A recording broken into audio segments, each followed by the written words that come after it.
Clips, clips. And remember, citizens, always subscribe. Hit the notification bell as well. And $19.95 plus shipping and handling will keep you out of hell. Hell. Micah chicka, Micah chicka, Micah chicka. Alright, you boob tubes. I'm genuinely still half drunk. I've had to go to Tesco's to buy a children's pair of sunglasses because I lost mine for last night. But I've made it because it's worthwhile. And I've not even had the time to touch base with the Trump-Biden thing for last night. So this is going to be fun. In the morning, unicorn.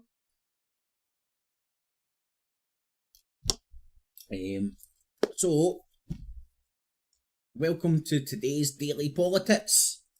If you like politics, but are sick of the tits, then get your fix from your Daily PoliTITS. I'm pretty sure I nailed that. Really, I'm still fucking steaming, man. What a night, man, what a night. Oh, more importantly, I need to get stoned, man.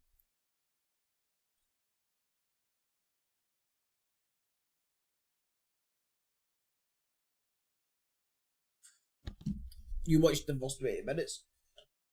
Yeah, I don't know where I was at that time, man. Probably 10 sheets to the wind. Fuck. Fuck knows. But it'll be good to get that highlight reel. Excuse me.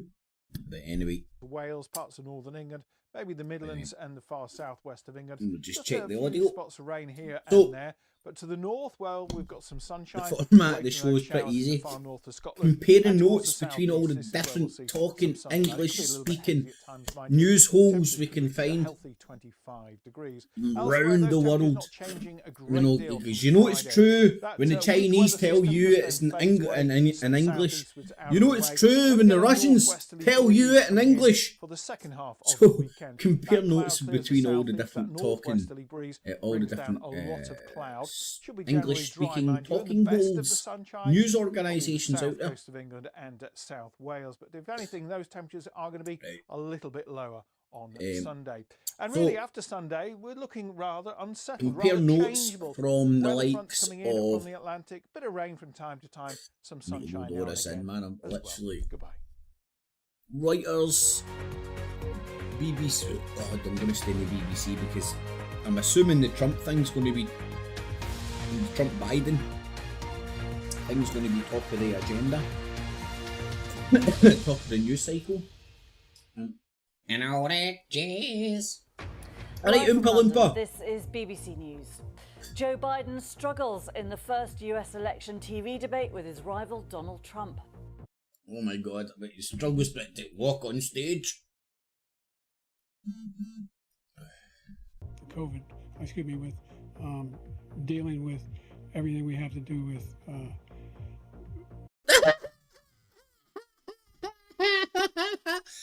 Loving it already, man. Look at Trump's face, like, what the fuck is it? Who's fucking mum? You remember Dick Tracy and you used to get that guy mumbles? he's a mixture between Dick Tracy's mumbles and fucking Magoo. Look, if we finally beat Medicare. With less than a week to go before the election, Labour leader Sir Keir Starmer. Right, leaders of the free world, motherfucker. Donald Trump, Joe Biden, melted welly boot face and a fucking Roland rat. Yeah, I don't know why Pipler isn't fucking shaking in his boots. He's got Roland rat and a melted welly boot face. Roberto, if you tune into this earlier stage, mate, I hate you, man. Telling me that fucking Sir Keir Starmer sounds like a Dalek. I can't even listen to him now. Mate, you're so spot on, man. You're so spot on. Starmer has faced questions from the BBC's Nikki Campbell. If the economy in the last think of a Dalek. If they are gonna be in the left front course. It's not down. It's down, down, down. Exterminate. Exterminate. My face is like a melted Wellington boot. Exterminate my face. Oh, fuck you, Roberto, man. Honestly, I can't listen to this guy anymore. 15 years under this government had grown at the same rate as it did under the last Labour government, which Never has grown at the same rate as the last Labour government. Exterminate. Exterminate. have tens of billions of pounds to spend Tens of billions of pounds. Exterminate. Exterminate. on our public services.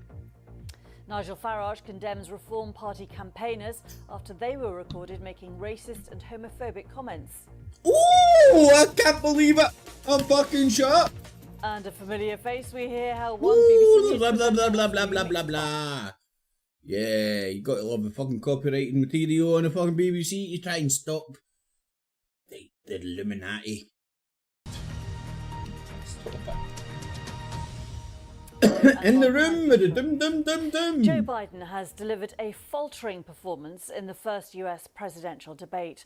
At times he appeared to struggle with his words, and at least on one occasion he seemed to lose his train of thought. Ah! Welcome to the party, BBC. I don't know, like, oh man, this BBC's on the fucking ball. Joe Biden, mumbling, stumbling, doesn't know where he is. Oh wow, fucking breaking news. Breaking news. Oh no, hold on. He's been doing that for fucking a year plus. You're fucking. I hate to take it in her, but I will. You Oompa fucking looking motherfucker. Democrats had hoped the debate would allow Mr Biden to reassure voters concerned about his age, but the president's performance is said to have caused... Right, okay. Now, what I want to do, check out the bookies.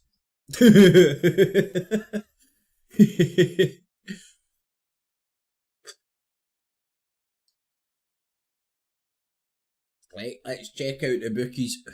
Oh, I've got a £3. I've got a £1 bet there. Got to love a gambling fucking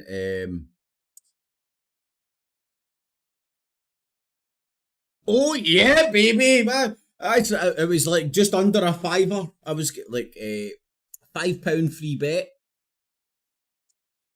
I got given off a Sky bet, and I was like, right, on Trump. And this was like, what, 2 years ago now? It was September. Aye, so it'd be 2 years in this, 2 years this September. I put this bet on. I'm a fucking clairvoyant. I wish I put more money on, actually, man. Look at the odds I got, man. I done almost like fucking quadrupled my money, man. Well, could have fucking tripled my money. Just didn't have any money at the time. Don't have any money, but anyway. So, when he wins, I'll get £13 back, but right now they're trying to tempt me out with the old £5, £5.50. But that's excluding, like, your free bet. They give you a free bet, but then if you win with that free bet, they take the fucking free money off you, so... Anyway, bookies always win, kids. It's not big, it's not clever, don't gamble, but it's fun as fuck, man, if you do it with small amounts of money. I can honestly sit all day on the GGs. Like, a fiver could do me all day, easy peasy. Easy peasy. Anyway, so, Trump's a set. His odds have shortened. In fact, let's go and look at his odds now after last night's shit show. And they still give it, look, Sky Bet is still giving a boost to Donald Trump, I would imagine. Yep. Still boosting them up. But there, it's like 1.5. Tell you what, it's like just over 1.5. I got it at fucking just under 4s, man. Alright, Hasdak.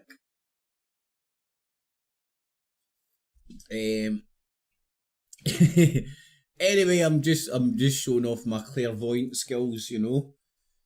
And let's not forget, I called the fucking first Trump election as well, but that's because I say what I see and not what fucking other people tell me to see. Right, let's get back. I want to watch this, man. But I mean, just look at him there, Mr. fucking Magoo. Seriously, it's like I heard this in the Fallout. Apparently, the Shoe Shack and fucking Sir Keir Starmer had a debate, and one of the audience members bounced down and went blah blah blah blah blah. Is this all we've got to offer? This dick and that dick, right? But remember, all these questions are scripted, picked, plucked.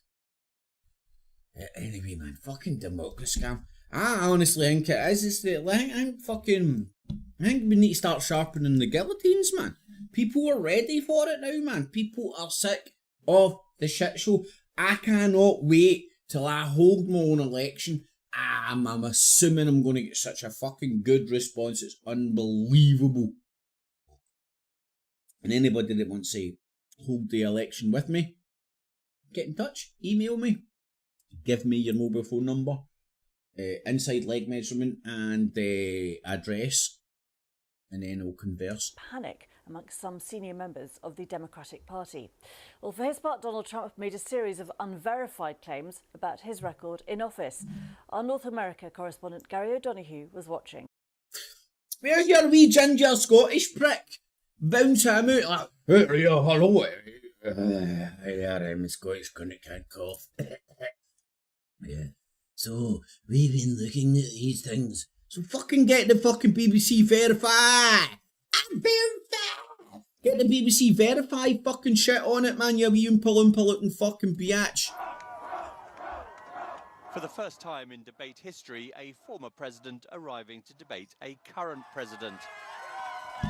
That current president aiming to be the oldest incumbent of the White House in US history. It's Joe Biden. 4 years ago, when these two men met, it ended up in a slanging match. The only reason I'm here is he's so bad as a president that I'm going to make America great again. My son was not a loser, was not a sucker. You're the sucker. You're Sucker. Look at Trump's face. Look at his hair. My God, honestly, like seriously. People, 10 years, human beings that are over 10-year-old must be scratching their nut going like, how the fuck did we end up here, man? Like, seriously, how did we end up here?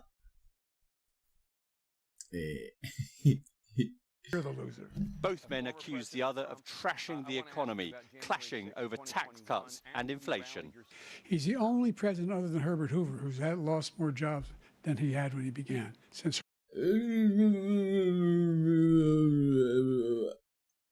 now, I'm not hearing this with pro-Trump ears. I'm far from pro-Trump, although I've got money on him for years to become president. That's because I'm playing the odds. I'm trying to beat the bookies. That's it. I'm saying what I'm seeing, not what I want. Far fucking from it. So, but fucking hell, man, Joe Biden is genuinely hard to understand at points. Look, I'm still fucking half canned for last night, and I'm pretty sure I might be a wee bit more, depending who's listening, a wee bit more understandable than Biden. Herbert Hoover. The only jobs he created are for illegal immigrants and bounce back jobs, a bounce back from the COVID. Sure that we continue. At times, Joe Biden sounded hoarse and difficult to understand. His Yeah, like that's coming from the BBC, yo. So you know it's fucking true. See, that's the funny thing is, you know, everybody that just wants to jump on the BBC or all paedophile scumbags, bandwagon, dib buttering. But now they'll be going like that. oh, look, the BBC. And you're like, well, hold on. 1 second they're liars, and then the next second, but as soon as they say something you agree with, they're telling the truth.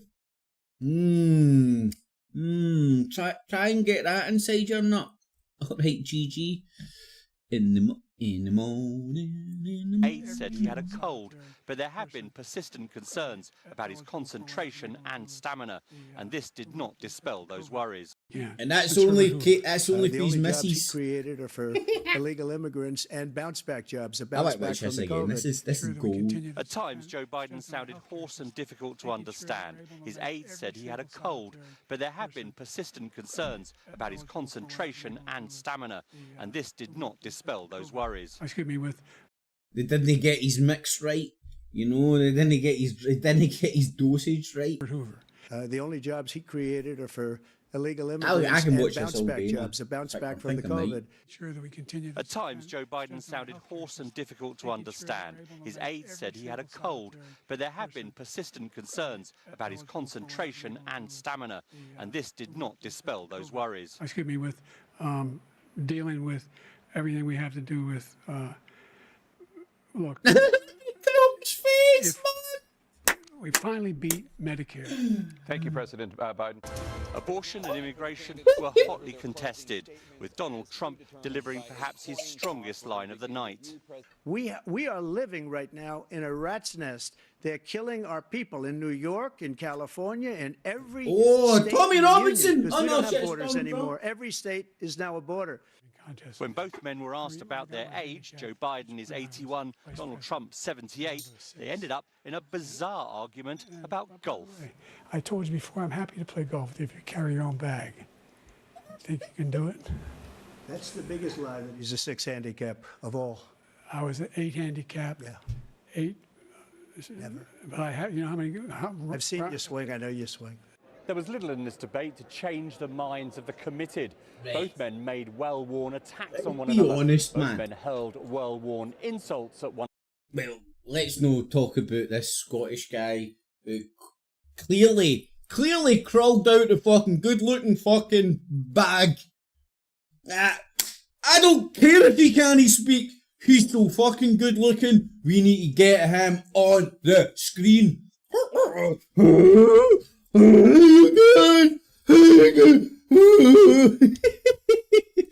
Sorry, man. This guy did get fucking hot with the ugly stick, man. I mean, there's no fucking if, buts, or maybes about it, man. And, dib, mate. You've probably got, you probably slept with a woman last night. And I'm not sure if I did. But let's be honest, man. That debate you just had about the golf and all that, man. What the fuck? What dimension have we woke up in? Am I the only one that finds this absolute bizarro land? I would rather Tony fucking Blair than this pish. And that's saying something. Fuck John Major, man. At least John Major, well, like, he's boring as fuck. But I'm pretty sure he can run a company. Now you've got all these fucking crackpots, man. That are... Joe Biden's just a fucking fart in a bag, isn't he? Joe Biden's just gone. He is gone, man. He's just on whatever's keeping him going. I've still got money on Michelle Obama.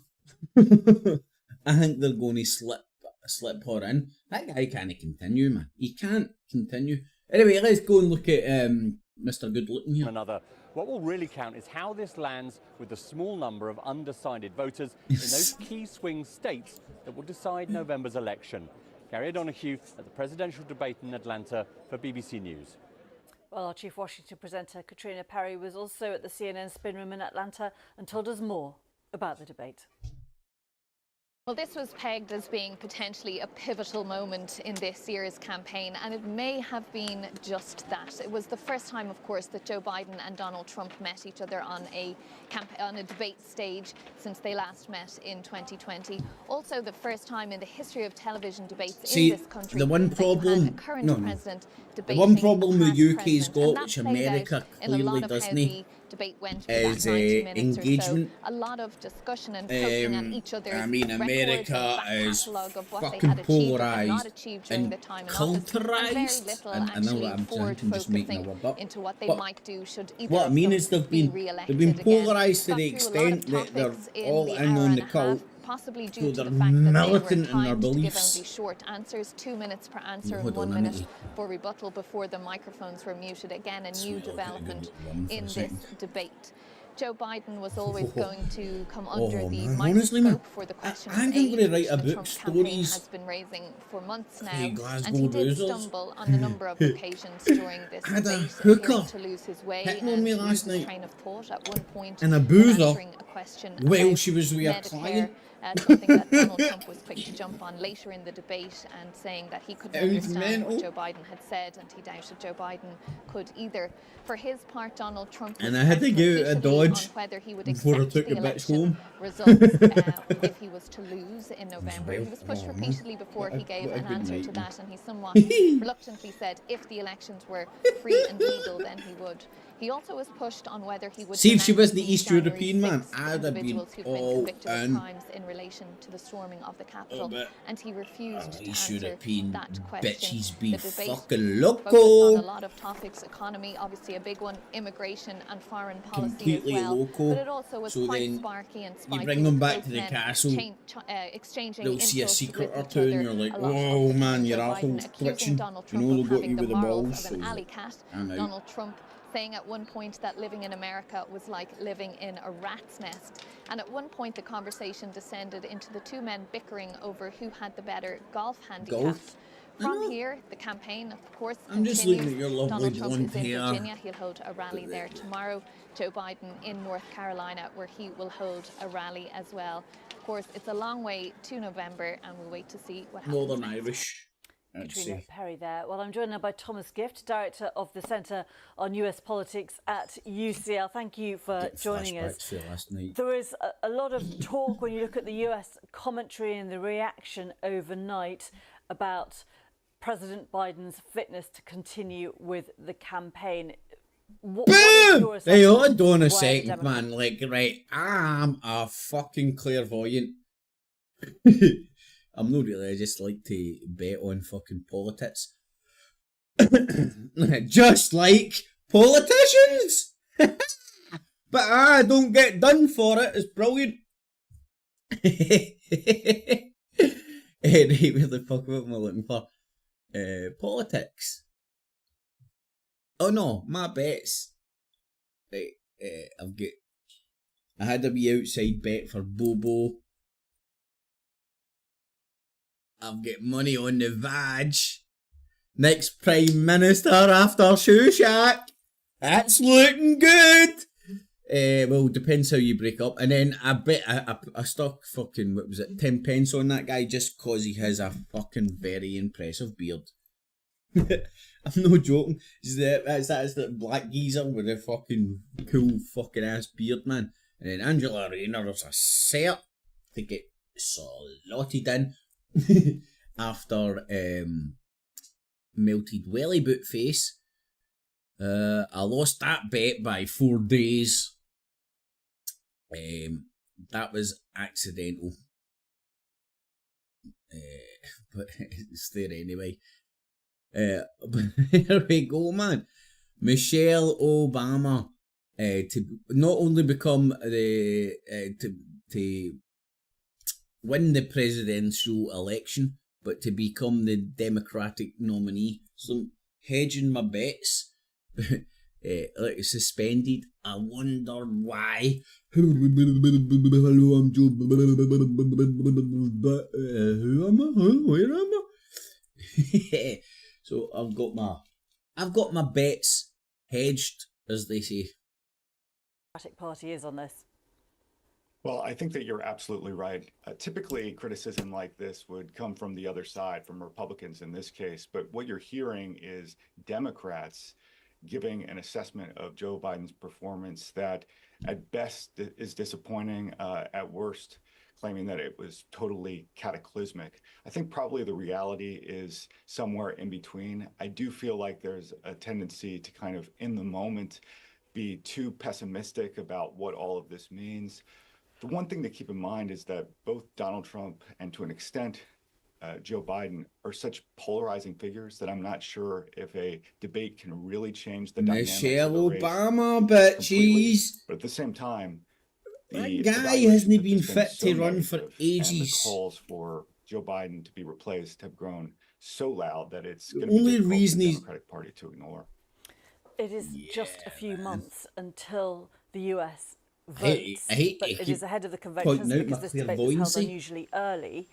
What process would there be, and how many potential candidates could there be? Because if there's an all-out complete run for a fresh candidate, that will be very difficult and divisive, presumably. Absolutely. You know, it's too late for any candidates to actually get their names on the ballot. So as you suggested, it would all have to come down to the convention. And unless the Democratic Party changed the rules, delegates pledged to Biden would enter the convention uncommitted, and they would lobby and ultimately vote on a replacement. The real challenge, though, is that there's no obvious heir apparent. You might think I've never been so happy for an old dude to fucking lose his marbles on TV in my life, man. I'm just, I don't know, man. What is it? A stupid little Ned in a junkie flat in Glasgow can fucking see the future. I just don't get it. How the fuck can I see the future? Homina, homina, homina. Next I'll be growing a big grey beard and fucking call myself Gandalf, man.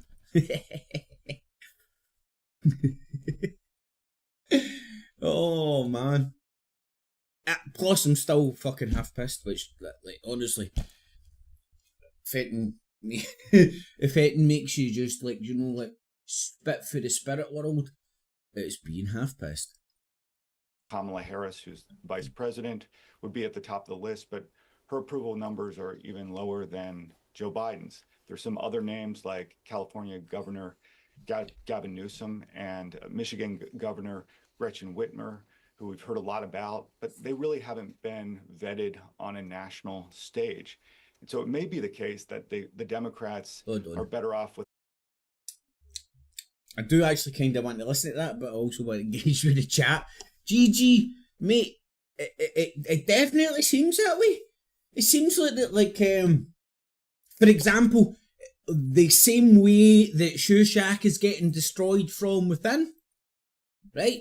Sunak is getting destroyed from within. I mean, even the fucking BBC commentators and shit are talking about that, man. It's blatantly obvious that he's getting took out. And it looks like the same for Biden. Who would have let that old fuck run? Who would have put that old fuck on the stage with Trump? Do you know what I mean? It's like, it's self-destruction. It's almost like the English press with their football team. They seem determined to bring them down. So GG, man, I hear where you're coming through that. That dude looks like a lady. Mate, I don't know what one you're talking about. There could be many. Watch how you doing, DJ? Hashtag unicorn. GG. Not Michelle. That's my Michelle Obama, man's going to be the nominee, I think. Rather than the devil that. After that, man, they cannot keep this guy going. They can't. The joke is over. So it's time for Michelle Obama to come in, lose gracefully, and then, like what Farage is doing, plan for the next one. Trump's walking this one. I mean, the bookies don't lie. The bookies do not lie. Well, unless you're me, and then I'm a clairvoyant and can beat the bookies. Fucking wish, man. If you get into gambling, man, just don't gamble with any. Keep the gamble small, man. You're not going to make your fortune on the bookies. I do it for complete fun, and I put a fiver in, expecting to lose that, but that fiver can do me out. A fiver doesn't get you a pint nowadays. Anyway. But they don't know Alcohol. simply because it could create a lot of chaos, create a lot of disorder. And the last thing the Democratic Party needs going into such a high stakes election is to seem disunited. There was polling, wasn't there, in recent months, though, about other names in the Democratic Party and how strong they would be against Donald Trump. I don't know whether there's been any recent polling on that. I haven't seen too much recent polling. The one thing that Joe Biden can say that no one else can say is that he has beaten Donald Trump before. Joe Biden? Did Joe Biden say something? Oh, shit. If you look at the polls right now, it's about 50-50. In the swing states, Donald Trump seems to have a little bit of an edge. If a new candidate did parachute in, it's still very difficult to know how voters would respond to that, because once they get to know someone, maybe they like him or her even more, maybe they like him or her even less. We saw in the Republican primaries, there was so much hoopla around Florida Governor Ron DeSantis, with many Republicans thinking that he was the savior who was going to come in and beat Donald Trump. And what was the reality? Unicorn, that is a red flag. It's like, I'll use a football analogy, right? You know a manager's going to get fucking sacked the second the board comes out and backs them. Right? So I'm going to suggest same rules apply. Michelle, I have no interest. Oh, no interest. That's when you know the fucking wheel, the cogs are turning. I would suggest, and not just in that scenario, but as I said, the football analogy with the fucking managers getting sacked the second the board comes out and backs them. Michelle saying, I have no interest. To me, that would be like, ding, ding, ding, ding, ding, ding. She's fucking trying to make a move. But who knows, man? Time will tell. But I've got money on it. I put my money where my mouth is. Oh, 50 pence or whatever it was. He'll be gone by the end of July. So, here's the question, right? I think Biden's been, I'm going to say a dead horse, but that's not the analogy, and it's flogging a dead horse. What's the fucking... He's been dead in the water. Maybe that's the one. He's been dead in the water for a long time, in my humble opinion. And if I can see it, man, the fucking Democratic fucking apparatus can fucking see it. The BBC just came out there right here and said that fucking even the Demo cunts are fucking not loving what Biden has done. So why keep him ticking over for this long? I have no answers. I'm begging the question. I'm begging the question to myself. Why have they been keeping him ticking over for this long? Now, the people behind fucking political parties here and in the States, man, these people are ahead of the game. They know how to get inside our nuts. They know how to manipulate us and get us jumping when we fucking don't want to jump, etc., etc. So, what I'm thinking, where my head's at, right, coming from a marketing perspective, because that's basically what it is, it's marketing your product to get people to go and buy it over Trump. So, boom, boom, boom, Biden's an arsehole, Biden's an old fucking senile man, Trump's that. Right, and all the Democrats, moral is going down. Right? Now, there's a phrase out there which escapes me, man, but it'll make sense to you when I say it. Just that sort of that euphoria of a comeback. So imagine like a week, 2 weeks, a month down the line, Michelle Obama puts on her fucking tights and cape. All the Democrats will be extremely motivated, mobilised. Oh yeah! A woman, a fucking black woman. Some say she's got a dick, but anyway, who cares? You know, what a good smear. See if you're going to, see if you want to smear your opposition. Start propagating the myth that his missus has got a cock. What a kick to the balls. Imagine you were King Dong and you were slugging it out in an election with your fucking opponent, and your opponent started propagating the myth that your missus had a dick. Oh my god, man, you would want to go and slit his throat. You know what I mean? But no, there's still people out there that believe Michelle's a fucking tranny, you know what, man? It's mental. Mental. Anyway, wait, let's get back on with the shit show. I'm not talking about me. Kind of fell flat in the national polling, and Donald Trump more or less sort of flattened him. And so it's very difficult to know. And I think that all of that uncertainty is why, Democrats might ultimately say that still Joe Biden is the best candidate that they can go with at the moment.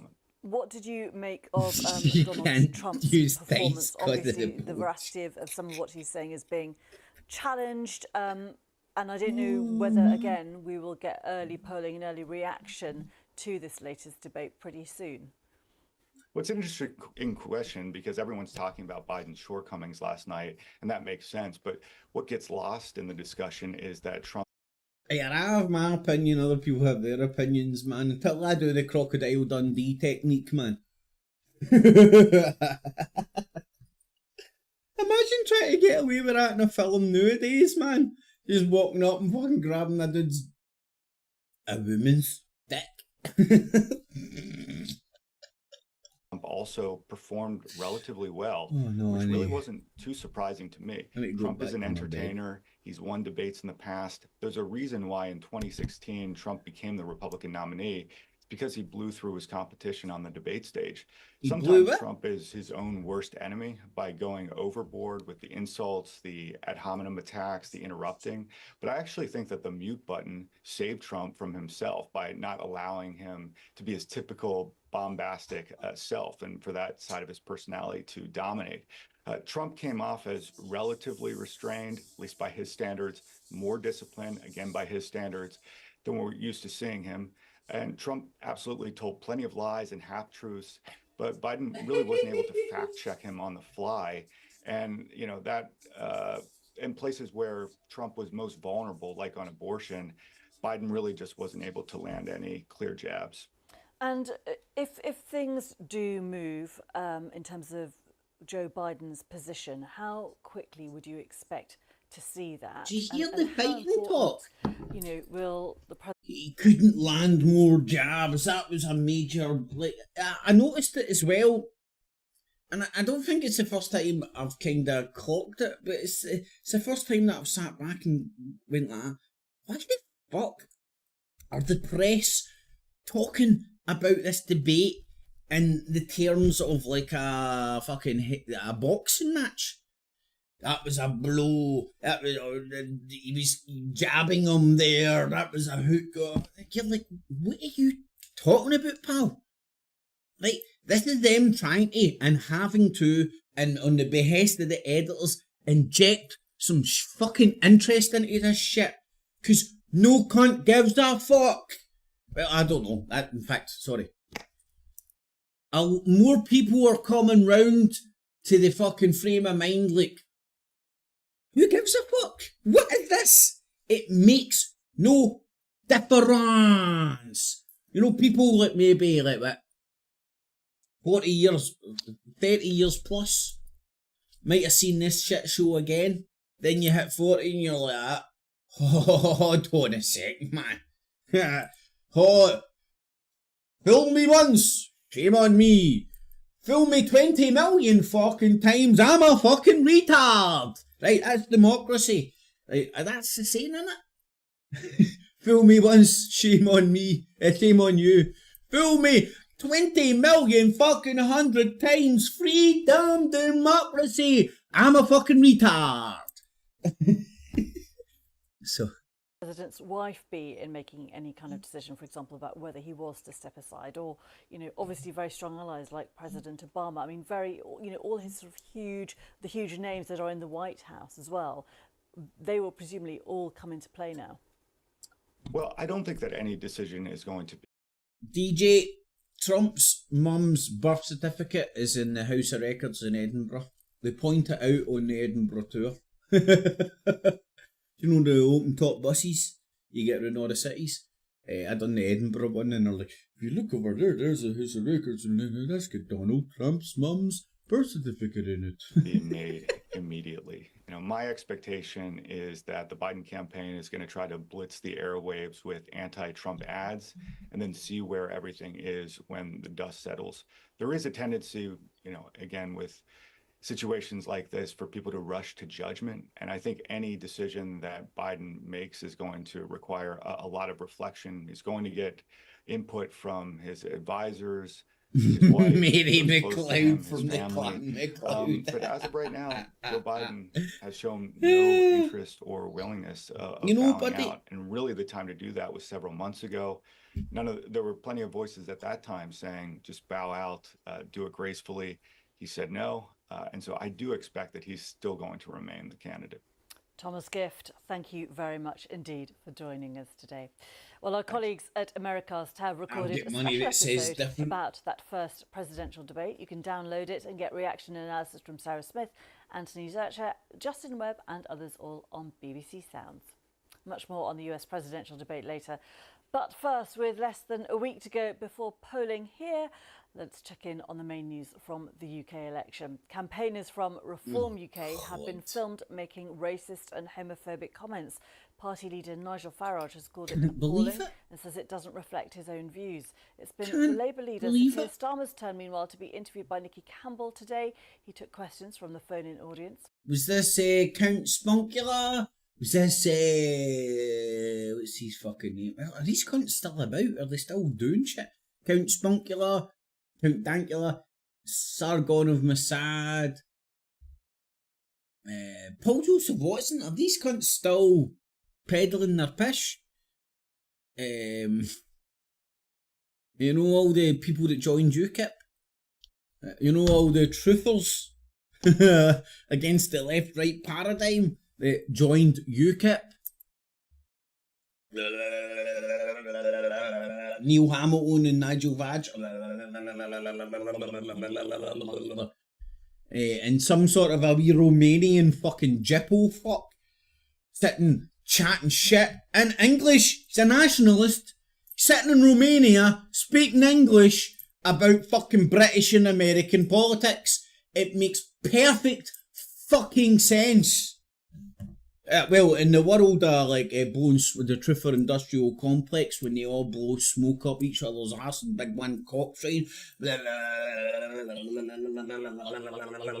all on the same page, fucking, they're not even shouts, man. They're just like chasing the dough and the fame and the hits and the clicks. Sellouts, man, that's the best way to fucking say it. Fucking sellouts. I'm a truther. I just want to tell the truth. I just want to tell the truth. Look at my big Jewthro. Fucking Jewthro Watson. I'd love to slap that cunt about, man. I swear to you. Imagine you seen that big fucking tall lanky bastard, man. It would be worth a charge. It would be definitely worth a charge. Not even that, man. You could jump over his head a wee bit, man, and get away with serious assault. You wouldn't do any time. No space in the jails, man. The Conservatives are campaigning on education, a raft of education pledges, including the expansion of free childcare and a school mobile phones ban. The Liberal Democrats are talking about access to dentistry, and leader Ed Davey is going to be interviewed by the BBC's Nick Robinson. We'll bring you that later this evening here on BBC the Q-tards. First, DJ, what the fuck? That rings a bell, man. What the fuck was it, man? Reform UK. What was that Q thing? Was it some website that released stuff and everybody fucking thought it was the baby Jesus speaking or something? Or am I wrong?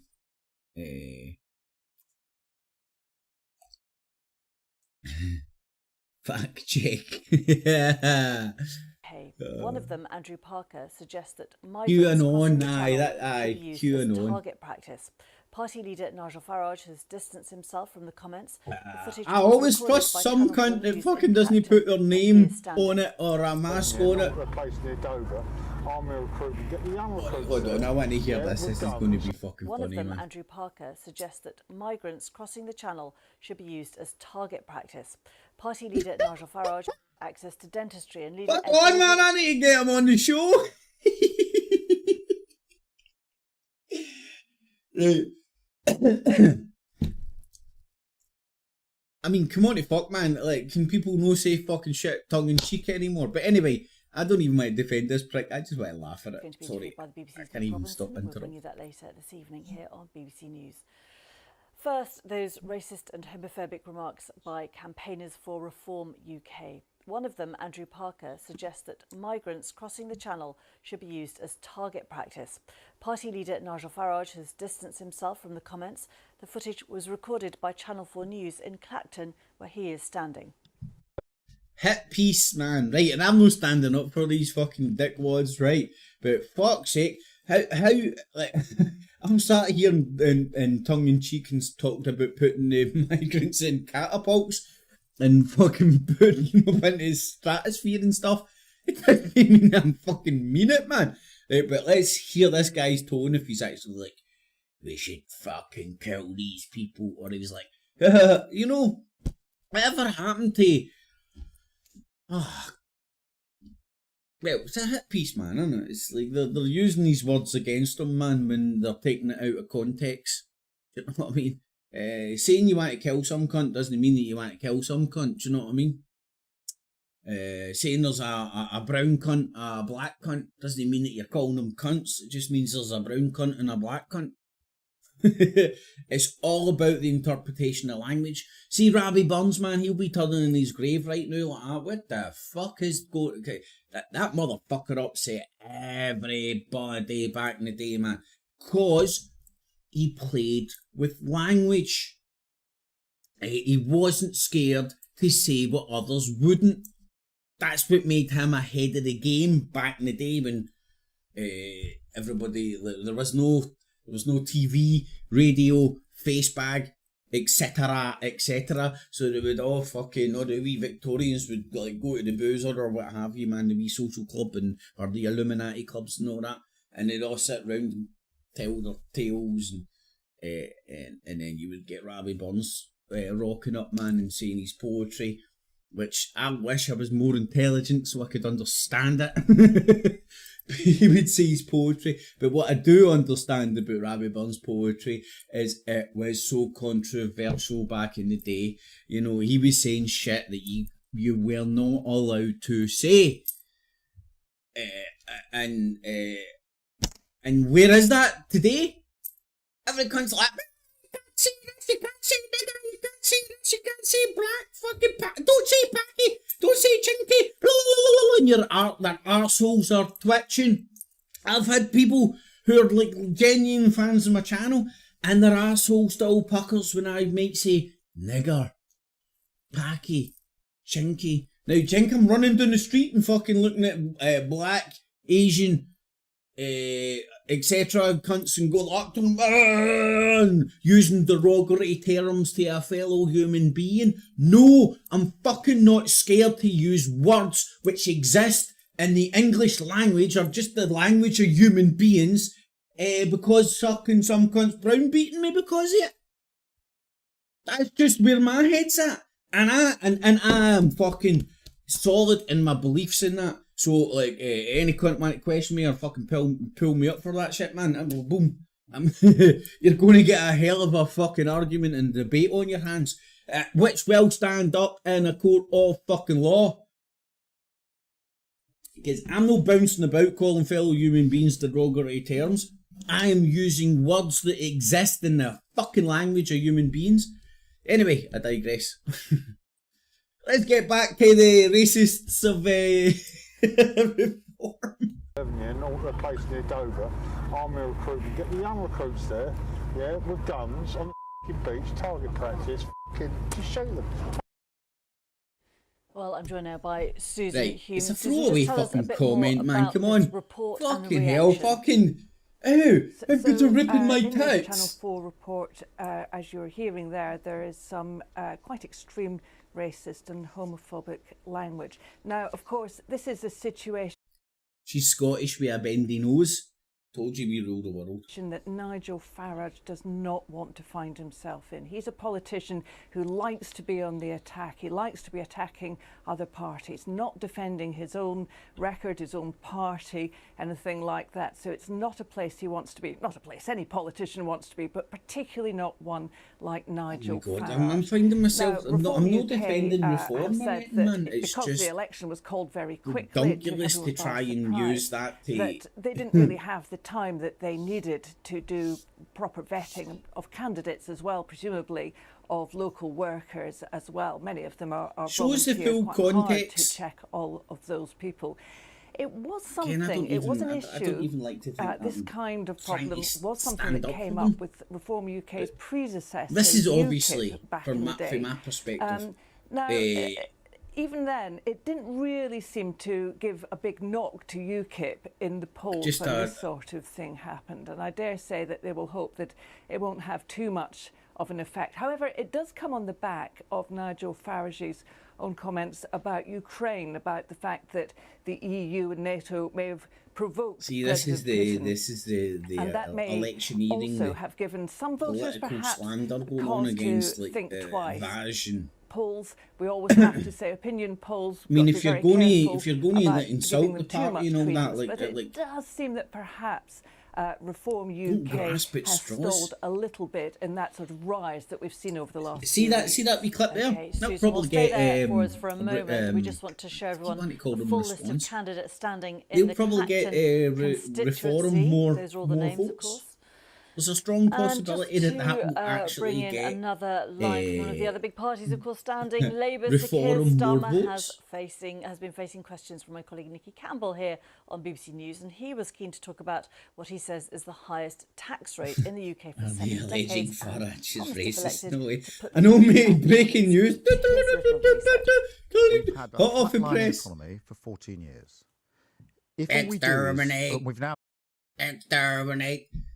Roberto, man, if you bounce in at any point, man, fuck you for telling me this guy sounds like a Dalek. I can't get it out of my nut now. I've got the highest tax rates for 70 years, and there's a reason for that. And We have the highest tax rates for 70 years. There is a reason for that. Exterminate. that's low growth. So Low growth. that's the elephant in the room. That's the elephant in the... That is the challenge. We can ignore it and simply say, let's tax an ever-reducing cake more. Sir Keir's on the gear. Sir Keir's on the gear. He can't breathe through his nose because it's full of gear. There's many come to see him. They stand and gaze and all. They remember Sir Keir's nose is full of gear. In the last 14 years under this government had grown at the same rate as it did under the last Labour government. We'd have tens of billions of pounds to spend on our public services if we are able to be elected in to serve the country. We can start straight away on the change that we need, which means that you and your children, your children's children will feel better off, that we're heading in the right direction, and that just as I did with the Labour parties, we'll pick it back up, put it on its feet, and make it fit bars for for fucking everybody. I promise. It's let us know. Honestly, you're going to get a gold bar. Bring in our political correspondent Susan Hume, and of course, Susan, the Conservatives have made tax one of their main attack lines against Labour. Labour historically have been vulnerable on their economic You're talking about the wee song, I suppose, their record. I've been singing but there are it big for questions for few weeks, Labour on good few weeks tax now. and spending, as there are on all the parties. About Sir Keir being on the This is gear. something that the Conservatives have seized on. Remember, the Prime Minister, Rishi Sunak, back in that first Can't head-to-head fucking debate, move in this fucking came media out with world this without bumping into fucking Scottish £2,000 cunts. figure We've that, got our own has fucking been, channels up here, roundly which you criticised, can't but get he's an actually accent hammered other than away on Scottish, that apart with from one Labour, on that STV, which Labour is in the would Yankee raise your Doodle taxes. Dandy In fact, cunt that reports in Conservative Central Office Westminster. are coming out And we with, dominate down something south online as called well, man. Dominate. checker. It looks like a sort of Honestly, financial Scotland helper, rules but it's, the world. Check the tax you would be paying under Labour. Of Or the course, free world, it's let's call it. their ideas of what Labour might raise taxes to, something that Labour say they wouldn't do. But it's obviously something that they feel that they really can get some traction on, and they need to get some traction in this campaign against Labour. So that's why you're seeing Sir Keir Starmer there saying, pointing out again that they don't have a rain check on that. Trump and It's about to Biden make again. you out there on the bus, Helen. Just tell us what the plan is. There's the bingo bus. Sorry, Helen. Of degree. Remember, cost of living, everybody, man. Roll up to your food banks. Look, we've got the big Wenger bus. We're travelling the fucking country, man. Cha-ching, cha-ching, cha-ching, cha-ching, cha-ching. Do it by Zoom. You know what I mean? Like, pretend you're in COVID. Do it by Zoom, you fucks. Thank you very much for in Westminster. What I'm seeing. Hold on, was that Now, forehead? the SNP campaign That was bus Forbes. is also Forehead, on the road the today. forehead Party leader and Forbes. Scottish First Minister John Swinney stepped off the vehicle for a campaign event in Edinburgh. He says it'll carry the SNP's message to all parts of the country. And See, there's his key forehead message is that only the Forbes. SNP can be trusted to stand up for Scotland in Westminster. What I'm seeing is that there's big issues at stake in this election campaign where Scotland's we've fucking suffered camper because van of having fucking 14 years pimped of out. austerity from the Conservative government in the United Kingdom, and we're suffering because of the economic damage of Brexit. And my point is that all of these issues are a product of decision making in Westminster, and Scotland would be in a stronger position if decisions were to be made in Scotland for Scotland, and we could tackle the issues of austerity and Brexit by becoming an independent country. John Swinney there. Tata, the owner of the UK's biggest steelworks, says... What a scam. Tartar bounces in, buys up British steel, runs it down to the ground, shuts it down, and then moves it abroad just because they're buying up the competition. So there's more. I mean, like, surely if you're running a country, you want to be self-sufficient in certain things, and producing metal, steel, etc. would be one of those things that you would want to be self-sufficient in, to ensure you could make tanks, planes, ships. It may I'm shut just the site in crazy. Port Talbot in South Wales next month, earlier than planned, because of a strike by workers. Up to 1,500 members of the Unite Union are expected to walk out next month. You're striking? The firm's Fuck, plan I'm just going to cut close the whole jobs. place Our down Wales then. correspondent Fuck yous. Howell Griffith reports. The blast furnaces of Port Talbot Thank you very dominate much. the skyline. Please come again. Their days are numbered. Both are due to shut down over the summer, the second in September, bringing an end to steelmaking from scratch. A new electric furnace will be built here eventually, but 2,800 jobs will go. The workers united will never be defeated. Too late, mate. Tell that to Maggie Thatcher. To hold off The workers united will get clubbed over the fucking head by gangsters. The workers united. Boom, boom. Have some of that fucking freedom over your fucking head, you fandans. But Unite won't back down.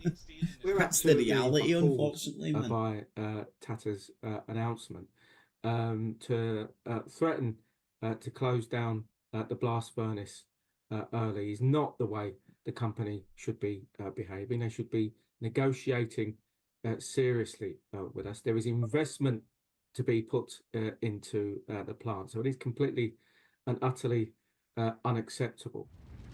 The Welsh Government says the news is extraordinary and will cause huge anxiety for the workforce. Tata says it's not a decision it would take lightly, but the standoff has only increased pressure and anger in Port Talbot. Howell Griffith, BBC News.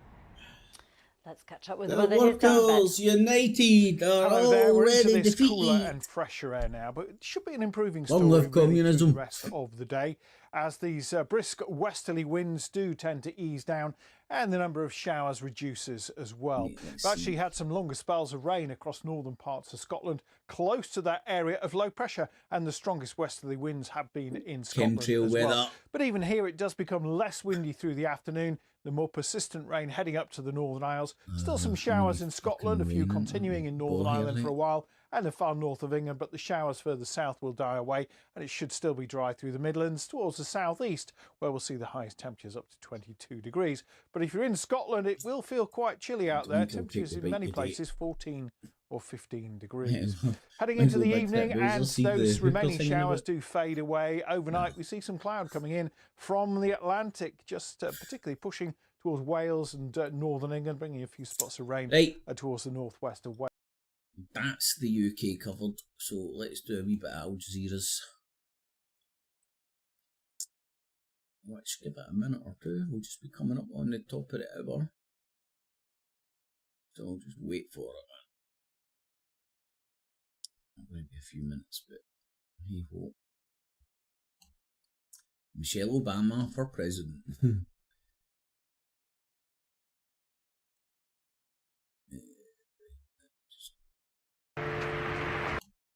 What's that?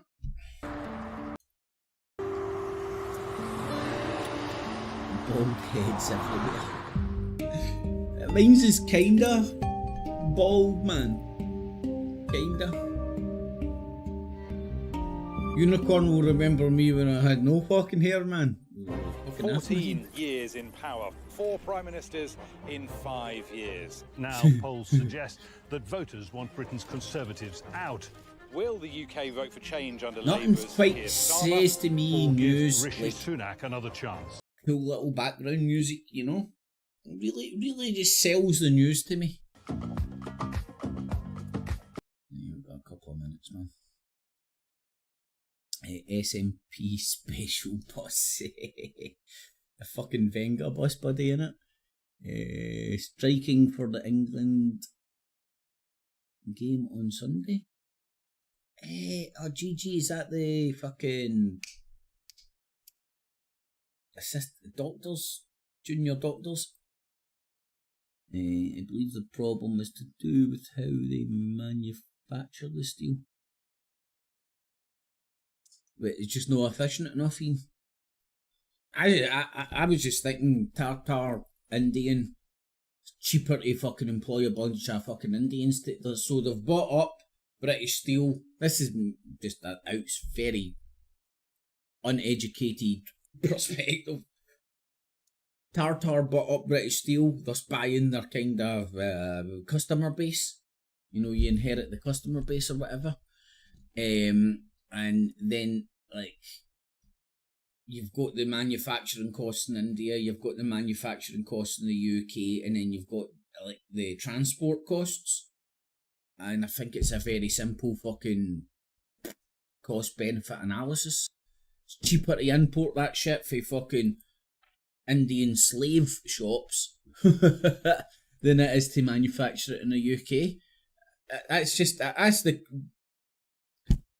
Again, I know nothing about fucking the steel industry or anything, but just for a Machiavellian point of view, man, and looking at a bit of paper with fucking the ups and... Oh, there we go, top of the hour. Right, how long till the first dead body man answers in a postcard? This is the News Hour live from Doha. Coming up in the next 60 minutes, Iranians are choosing a new president after their leader Ibrahim It's the jam! It's the pig! Look! Last month. Oops. Joe Biden stumbles while Donald Trump repeats false claims. Like, they're not allowed to show any of the moving footage, man. It's all stills. It's like, they take a photograph and then, like, pan out and kind of make it look like it's sort of a moving, if you get me. In the first Look US like presidential debate ahead of November's election. Exactly like that. Civil defense crews in Gaza are mourning the deaths of 3 of their colleagues killed by Israel's latest round of airstrikes overnight. Also ahead, Toxic, man. I'm steadfast in reporting from Nice, where plans by the far-right National Rally Party have created fears among the large migrant population in the city ahead of Sunday's election. Lamsan Hamush with your sport. The US Soccer Federation is condemning the online racist abuse of its players after they suffered a shock defeat to Panama at the Copa America, leaving them in danger of an early exit.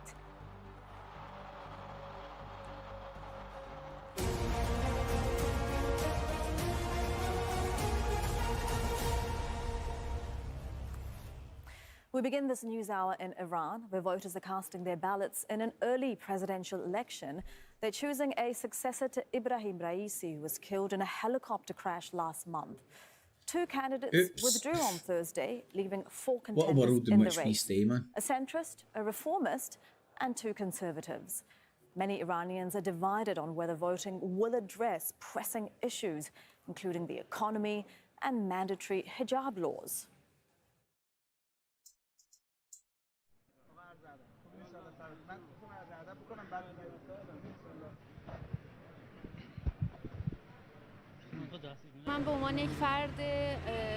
As an ordinary member of society and a non-expert in political affairs, it seems that everyone should come to the polls today and participate and support the validity of this system. It sounds like a very normal political comment. fate and administration of our country by ourselves, to vote for the way of thinking that is close to us and what we like, and to have the presidency of Iran for 4 years. Well, our correspondent Zaina Khadr is covering the elections for us. She's in the capital, Tehran. Zaina, we've heard from Supreme Leader Ayatollah Ali Khamenei urging people to come out and vote after a dismal turnout in the last presidential and in the recent parliamentary elections. Tell us what he had to say.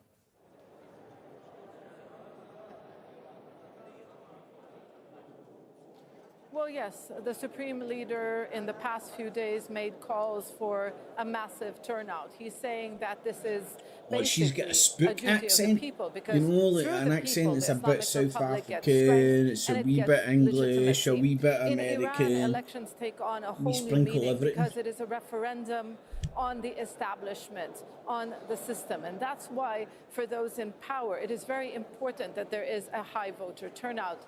In the past few years, there's been a decline in voter turnout. The last election in 2021, 48%. Parliamentary elections just a few months ago, 41%. But it is still too early to say whether or not we are going to see a higher turnout. Opinion polls suggest between 50 to 55.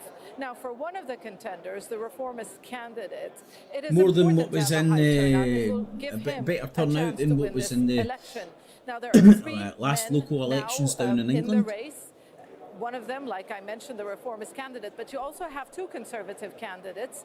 But the very fact that they couldn't unite and present a consensus figure to run in this election is at their disadvantage because the split vote could go either to the reformist candidate, or if no candidate gets 50% of the ballots, then we're heading to a runoff. So a mixed feeling, mixed reaction. So, you know, the electorate. Let's see. RT Biden is is someone going to else be hitting the as their Biden nominee, shit but there's phone, other big style. was a game. So let's see if I can get to the top of the hour.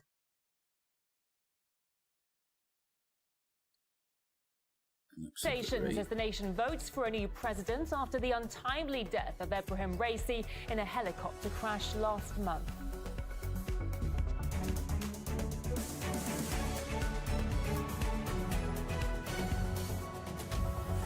A very warm welcome to you. This is RT International with the latest Nikki. world news update. It's great to have you with us. Our top story, Joe Biden and Donald Trump have faced off for the first time in the 2024 election. The debate was meant to offer voters more insight into both of the candidates' policies, but quickly devolved into a round of name-calling. My son was not a loser, was not a sucker. You're the sucker. You're the loser. All of the things he's done, we've become like a third world nation, and it's a shame. You're a whiner. When you lost the first time. I've never seen anybody lie like this guy. He lies. I've never seen it. He could look you in the face. About so many other things, too. What this man has done is absolutely criminal. Now, there was no studio audience, and it was more of a Q&A session than a debate. There was limited time for responses.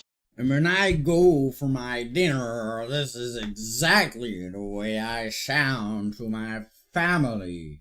I say, hello there, Mrs. Can you please pass me the salt? Yeah. It's like, I think this is the way, this is like what Jim White sounds like to Glaswegians. And like, Americans don't speak this way. I'm pretty sure Americans don't speak this way. This is some sort of, I'm on the television chat that don't know, but it really does my tits and you know. From the candidates, and they were unable to interrupt each other or interject as normally happens during debates. The moderators seem to be pretty careful with Joe Biden. Let's review, however, what they couldn't really cover up, despite giving him a little bit of easier treatment. The total initiative relative to what we can do with more Border Patrol and more asylum officers. President Trump? I really don't know what he said at the end of that sentence. I don't think he knows what he said either. Making sure that we're able to make every... Trump? I made sure every company in the world, every pharmaceutical company, cannot have to pay. Thank you. And by the way, Biden's performance did not go unnoticed, and the first words out of U.S. mainstream media commentators were a desperate cry about the situation in American politics and openly commenting on Joe Biden's cognitive status. Was a game-changing debate in the sense that right now, as we speak, there is a deep, a wide, and a very aggressive panic in the Democratic Party.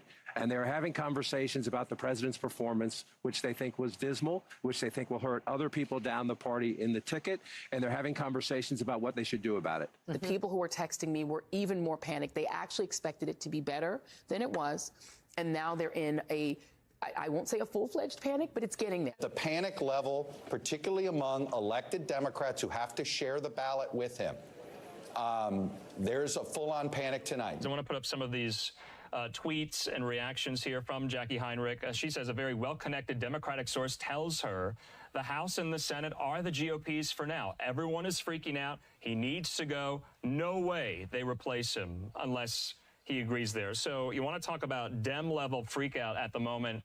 American politics is in quite a strange moment. This is not a normal time in the election cycle for a debate to take place. Just your accent, the feeling that Biden just didn't do very well in terms of performance, and the feeling that it may be possible that at the Democratic National Convention they could replace him with another candidate, that is certainly widespread. There's already been talk of such a thing happening, and now that talk is escalating. If one listens to U.S. media, there is speculation the Democrats may replace Biden with someone else as their nominee, but there's others saying that Biden is not willing to step down, and Biden's allies are very committed to keeping him on the ticket. A lot of questions are being raised. What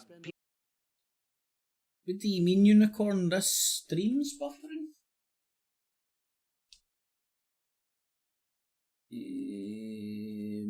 Dropped frames, 0, connection spot on.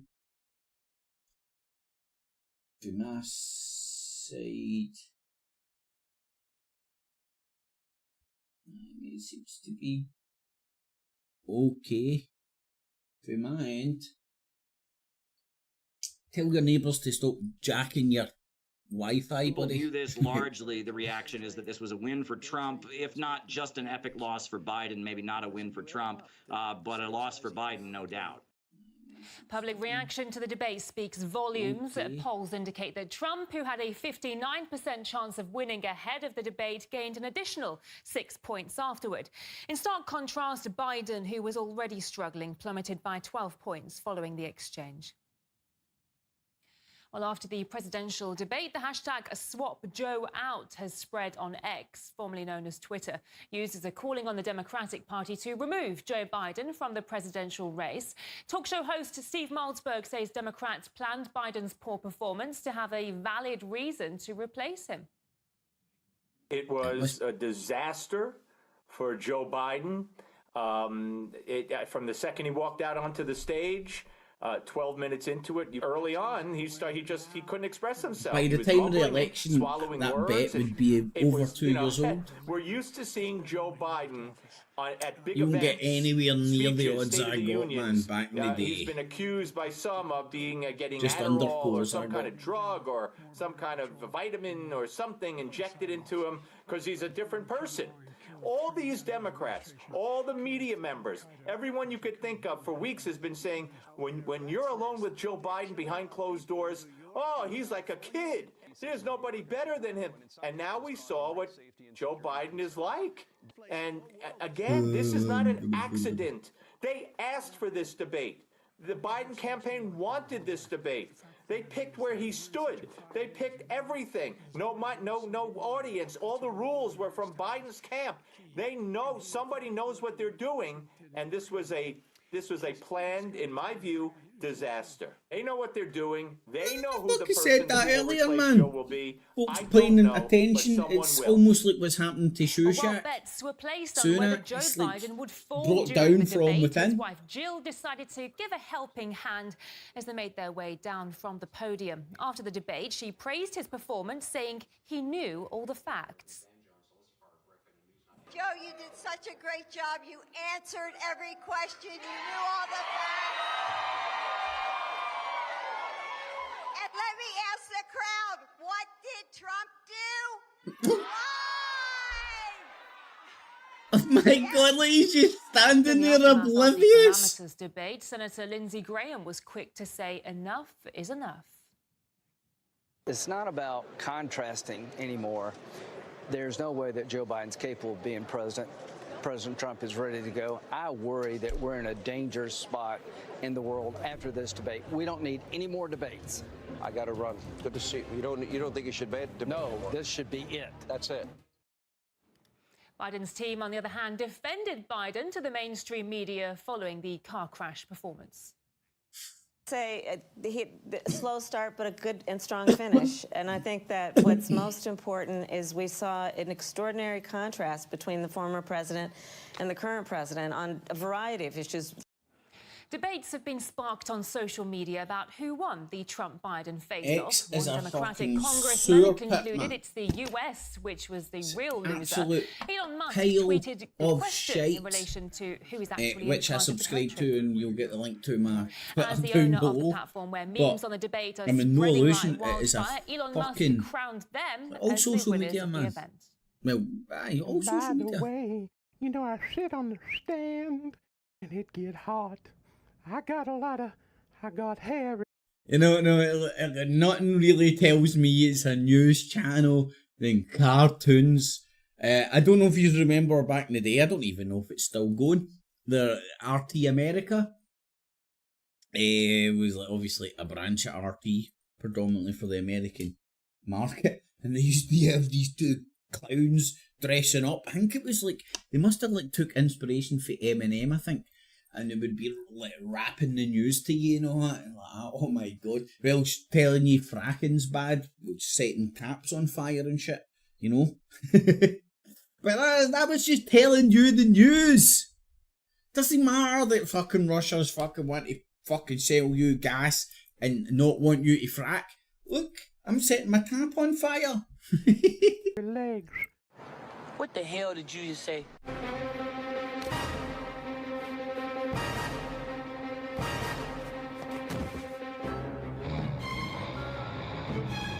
It's an embarrassing day in the history of our country's life. President Trump, over the last 8 years. Get him out of here!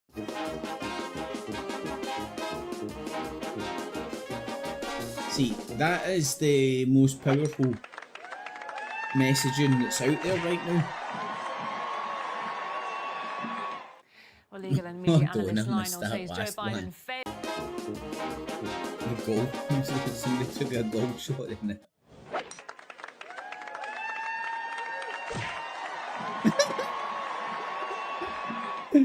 Oh, missed the content. Joe Biden failed because he couldn't. Nothing quite says news to me than showing you hundreds of stupid wee meme clips, not. You know? It was that's news.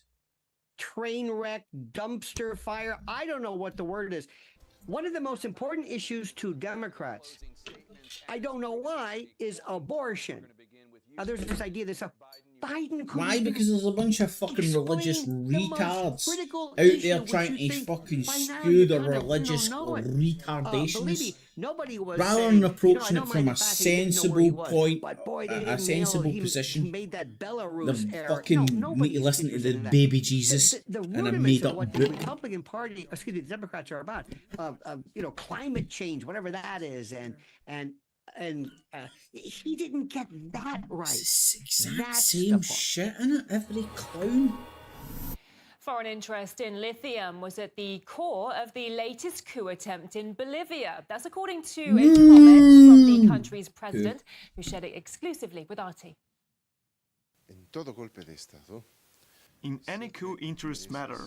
In the case of Latin America, there have always been both internal and external interests in any coup. We've already been through this. It's practically been a constant in all the coups that we've been through that I can remember. The coup of 71, 79, 80, the coup of 2019.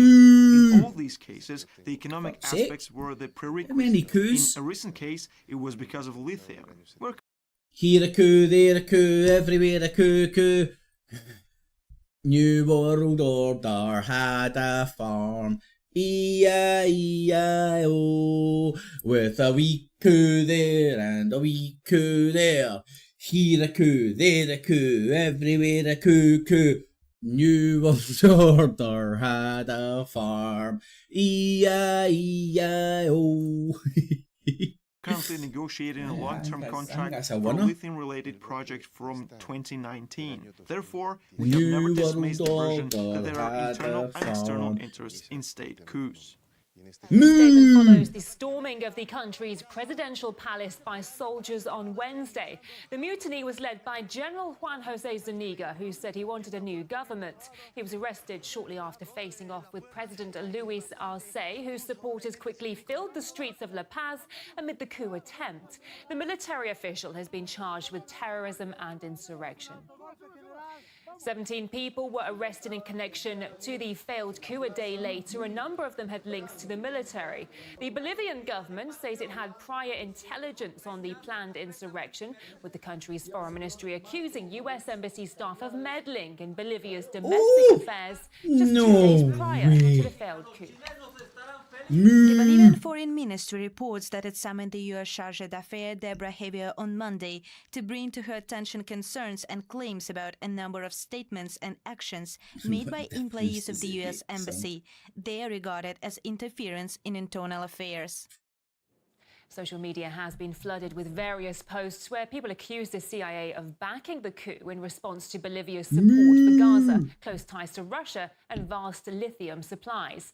The Latin American nation has the largest reserves of the key tech industry mineral on the planet. While Bolivia has a low extraction and production capacity for now, it recently signed lithium investment agreements with China and Russia. In June, the Bolivian president visited the Russian city of St. Petersburg, where he was a guest of honor at the International Economic Forum. There, Luis Arce praised BRICS economies for withstanding U.S. hegemony and revealed his state's interest in joining the alliance. Social researcher and editor Marco Fernandez says the Latin American country's interest in partners is one of the reasons why the U.S. is looking for regime change in Bolivia.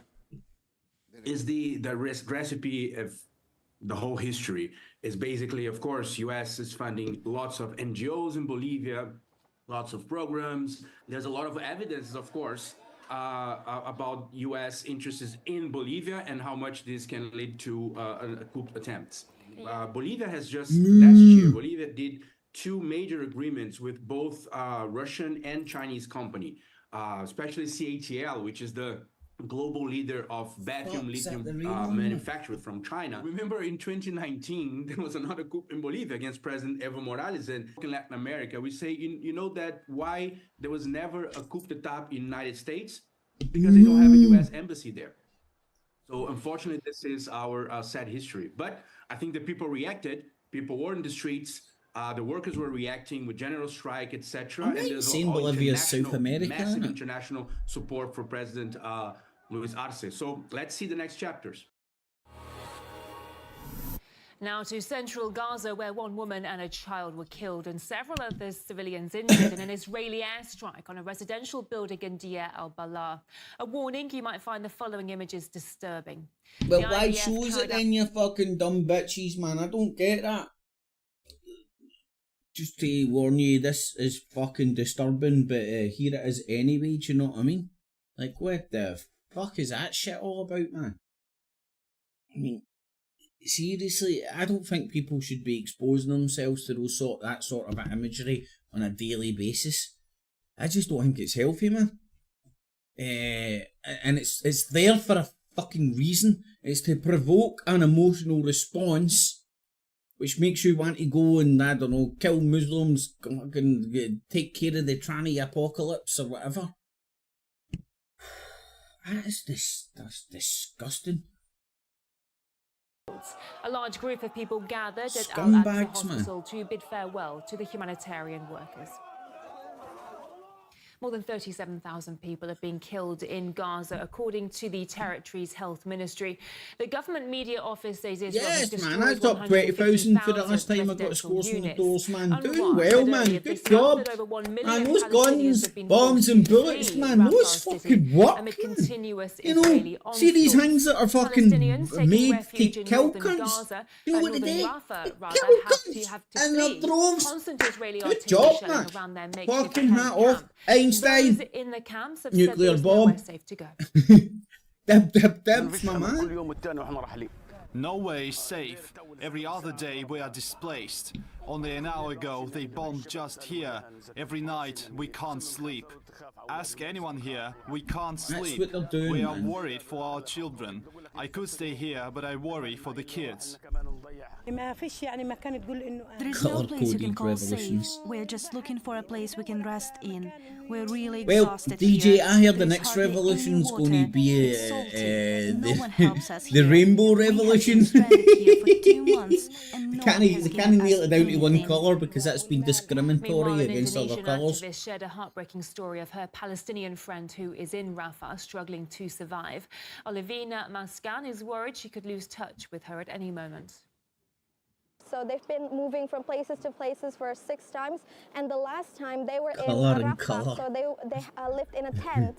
And Ian, she would always don't complain speak to me about how that hot shit, it man. is. I'm dyslexic. I can't spell it the Every best day of she would times. tell me, like, And oh my gosh, how do it's you so spell hot in here. speech? Yeah, again, because they don't have electricity, they don't have gas, so that's why it's very hard. All There's this no talk fan and of things wars like and that. They can't coups cook makes me on the want to stove, take a risk. and it's very hard to get Honestly, ingredients to even mate, cook, you I know, am so not even everything is joking in with you. scarcity. Hold on, I'll show you.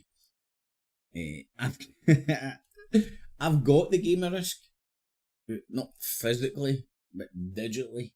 Let me see if I can load this up and show you.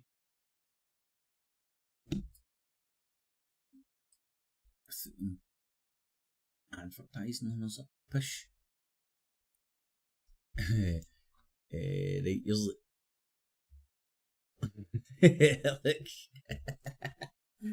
I don't know, can you see that? Let me see. I've got the Game of Risk, mate. So I know exactly what you're talking about, man. Her name is Olivina Mascan. She stood in front of the U.S. Embassy in Jakarta under the scorching heat of the sun, holding a poster that said, "Evacuate my best friend." Is that a With other computer young game or a Indonesians, TV show, man? Olivina shouted in solidarity with the people in Palestine against Israeli oppression. For her, this is about saving her best friend's life, Danya, and her family.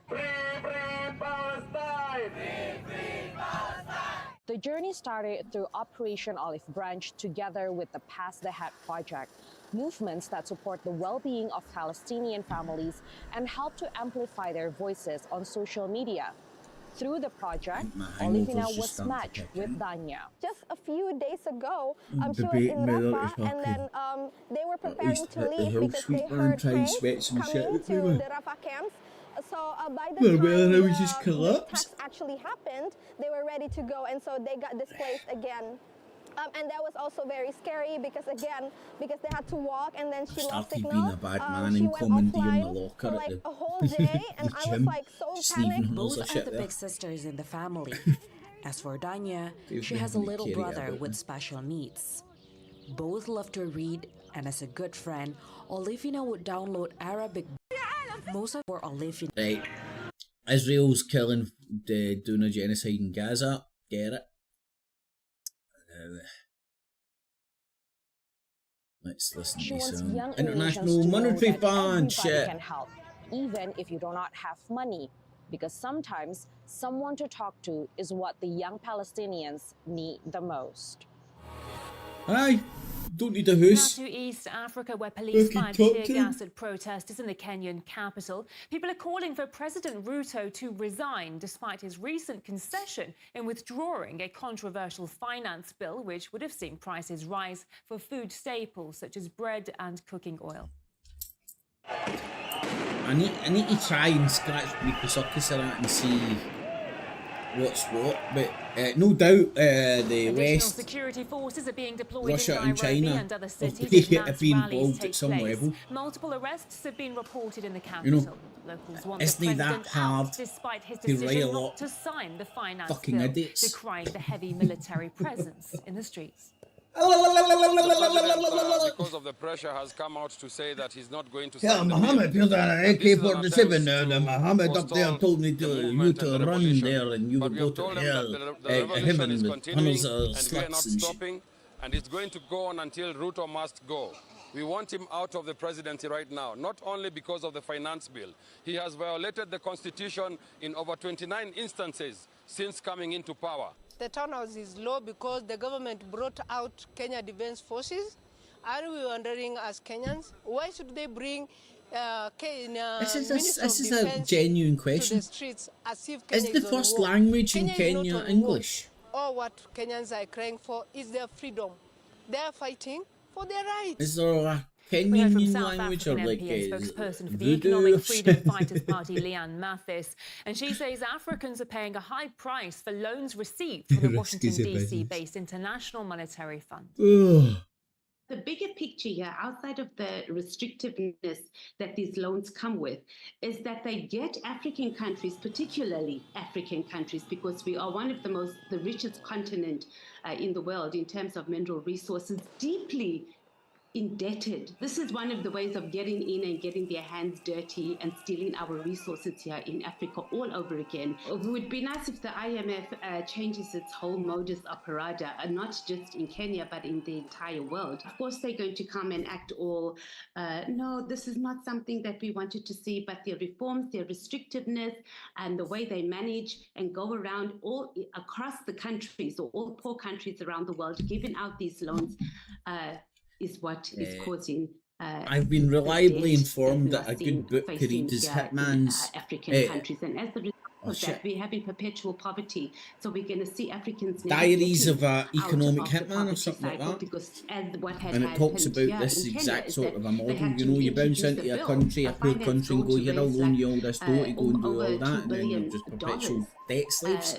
to I mean, be able to it finance genuinely the debts really that they had isn't been that taken through the IMF and the World Bank. So it needs to stop. hard to And we need grasp. to reject, all African countries need to reject any interference by the And IMF. rather and the than World like you Bank, go, I'm because going to that give is you all their this job, money to for come and infrastructure, enforce the problems that they do hospitals, on yada our yada continent. yada, and So then they you genuinely get come some here to fucking cause crackpot instability. I and mean, you go, can see what's okay, going on in the don't DRC. spend it You in can see what guns, is happening bombs, in South bullets, Sudan. crack, And this and is all a hookers and result blow. of having the You know, West it's like come here, and universal we know credit, that man. the It's IMF like and the fucking World Bank, designed that's to the powers fucking who makes bring it. them And they down. come here. And the instability they cause is that when you have an unstable government, English it and means that you can steal the Swahili? resources Well, that that is doesn't make sense. I've abundant heard in of those Swahili countries, and before. that is what we are seeing right now. So Oh, there's that was in South nothing Africa. good that is going to come out of the IMF and the World Hangover is Bank. They kicking are in. imperial forces, and that's who they serve, imperialism. Pigeon Polling English. stations are open across Iran. The nation is choosing a new Here, president man, for some the people would election accuse because us the Scots southern of desert that shit as Ebrahim well, has Raisi that? in a helicopter crash in May. 2 of the 6 candidates GG, it used to have quit be the a, race well, ahead of the vote, like, leaving 3 because it's been in the Conservatives news, I and 1 checked it out, reformist it's running still for part of the office. Commonwealth, RT's correspondent Kenya. in Tehran, And Marty Albassian has more. It's where At 8 the a.m. local former time, Queen's Iranians dad died. started casting their ballots after the So polling the royal stations family, were opened I've heard of nationwide. Prince Harry. I There can remember in my are memory, around not Pacifics, but I can 58,000 remember polling a lot of the royal stations across family, the country Prince Harry, for Prince people to William, cast go to their Kenya ballots. Also, back in the day. there are around 340 Not even that far voting stations in foreign countries for not even that overseas long ago. voters to cast their ballots. So the British royal family, Since the early hours, well, they're the head of state. Royal family are the head of state of Kenya. Ali Khamenei cast his ballot and addressed the nation. He called on Iranians. Yeah, I've got two options. Go to my bed. To participate Fucking in the roll into your election in great numbers, saying maybe try and doing even at this least would hit the make hill the sweep. country proud. More and more people are showing up at polling stations to cast their ballot. Even some high-profile officials, including President Mohammad Mokhtar, had showed up at this very particular polling station, Hosseini Ershad, which is one of the oldest Also this and week I also got most one of famous those polling little stations cactuses, across cacti, Iran. and my cat 61 keeps million trying Iranians to are do it. eligible to vote. However, Take man, based he's on in your surveys cats. conducted Is that by a- different is that a Iranian spiny polling cactus? institutions, the voter turnout is expected I had to a be wet shave for the something first between time 50 to 60% in about a week on Wednesday, man. Their My fucking race cock is and balls now were like a between fucking 4 cactus. candidates. One of them, Mustafa Pur Mohammadi, has got a less chance compared to the other three who are, strong candidates. Oh, are you trying to get the ayahuasca Mr. shit on the Jalibi, go? Ian, Polibov, I've missed the and, previous Masoud chat. Pezeshkian. Pezeshkian is the only reformist candidate. He has got support from former Iranian presidents Hassan Rouhani and Mohammad Khatami. On the other hand, Polibov and Jalili are both conservatives. Jalili was an ex-nuclear negotiator, and Polibov is a high-profile Iranian official who is the Speaker of the Parliament, who was the mayor of Tehran. Now, there were unofficial reports before the official voting process begins that there was a meeting between Jalili and Ghalibaf so that they can reach a consensus, and one of them withdraws from the race in favor of the other and supports the other conservative. That's when you know you've candidate, not so really that had a they sleep, have you've a just better kind of chance passed to out drunk. compete with Pezeshkian, the No, reformist. kicked in midday and However, you're like, this did fuck, not I'm happen. knackered. Therefore, analysts believe that the chance of the election going to the second round is very high, because each candidate that wants to become and is going to become the next president of the Islamic Republic of Iran has to garner at least 50% of the vote. And with the assessments, it's highly unlikely that one of these three people, Pezeshkian, Jalili, Do you know what I was going to say? would manage to do that. Therefore, Anybody the possibility of a runoff wants to election keep that is chatting probably after going the to show, happen next week on Friday, hit us is up very on high. Skype Speaking to some of the and I can stick voters everybody standing in the a line room, to get into and there's a the Skype polling room station. The main concern for people that want to talk of, shit when the show's people not was on. usually fixing the cost of living issues and economic, woes I don't of do use the Skype country. anymore, man. It used to be All in all, fucking Iranians are looking common for currency someone back in who the day. has got the power and the will to Skype's start make- reforming, what? making changes. Skype's Microsoft As and an ordinary member WhatsApp of is society and someone who's not an base expert in bag, innit? political affairs, it seems that everyone should come to the So we've polls got- today to participate and support the legitimacy of this all system. bases covered.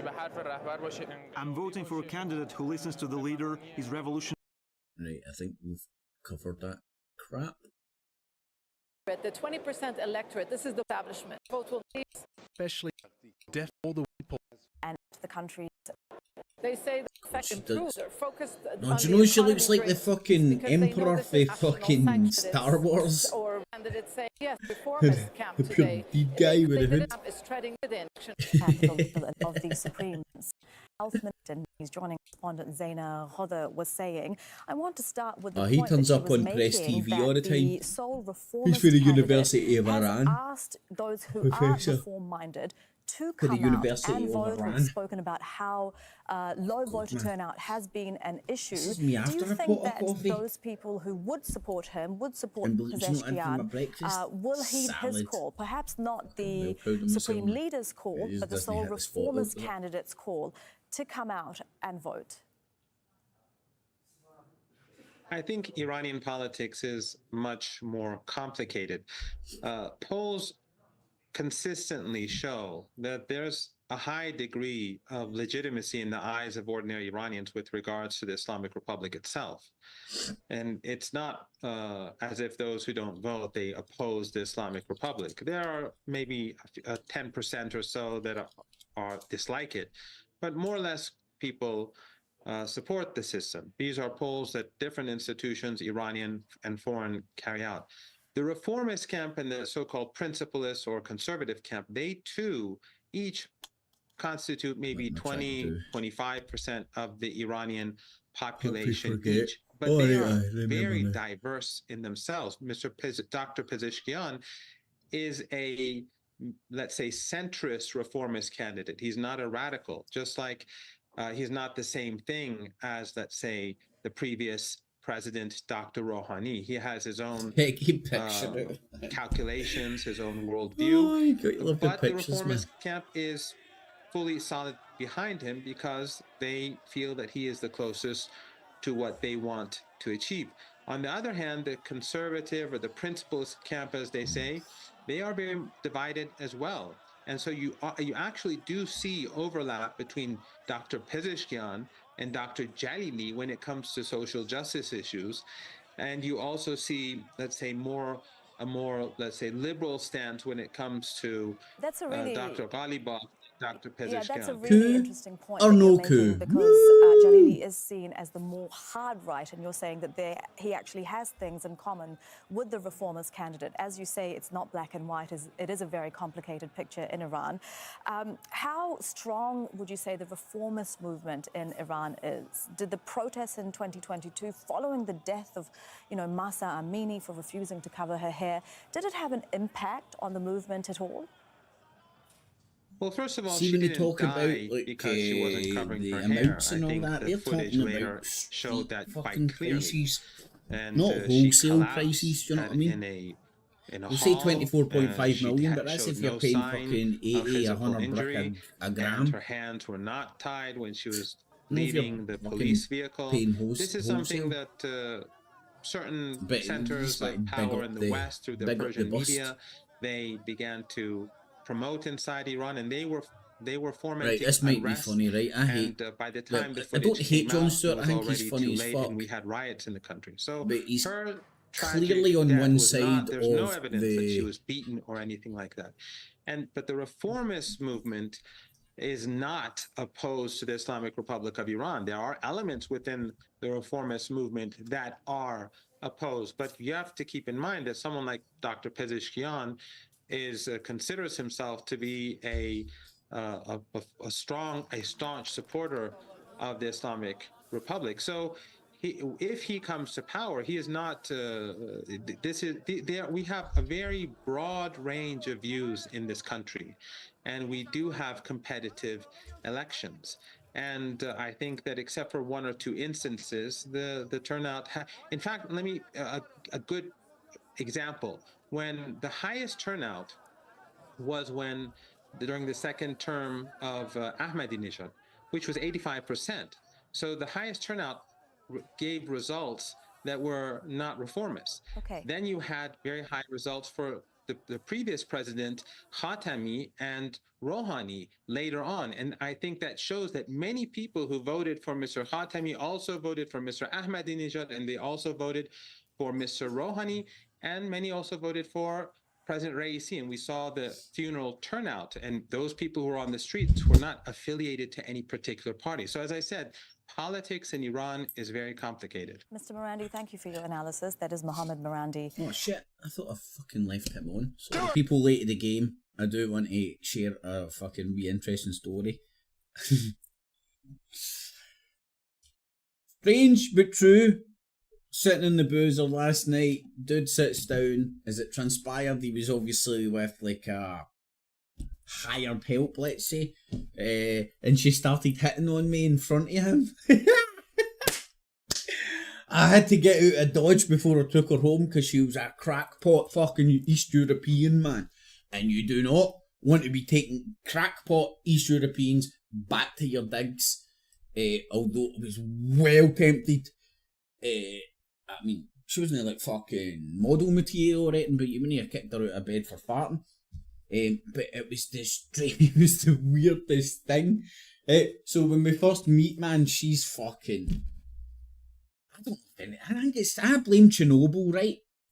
She was East European. I suspect Ukrainian crackpot fucking Chernobyl fucking bitch, man.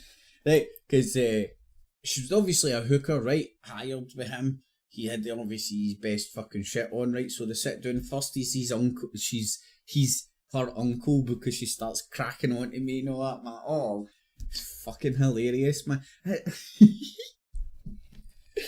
Oh, a great night, man. What fun. Anyway, let's get back to Jon Stewart and the debate. And less about East European hookers in Glasgow. But then it was time for the actual debate. Thank you, President Biden.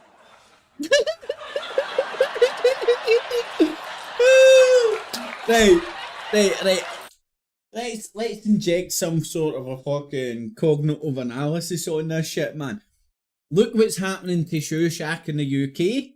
Because ultimately, if you scratch beneath the circus, it's pretty much the same shit happening in almost every corner of the globe, you know what I mean? Brown people on boats, fucking vaccinations and abortion. Hey, let's not mention that's kind of you could like top of the pile for all your religious crackpots. Let's not draw any analogies like that because we all know religion has no influence on PoliTITS and state, you know, because they tell us. So Shoe Shack's getting brought down from within. Biden, who the fuck would roll him? Because where was it earlier on? Can't remember where. I think it may have been RT. Was saying that all the parameters, rules, yada yada, were set by the Biden camp. So they've rolled him out there. They must speak to him on a daily basis and realise he's a mumbling, bumbling fucking fool.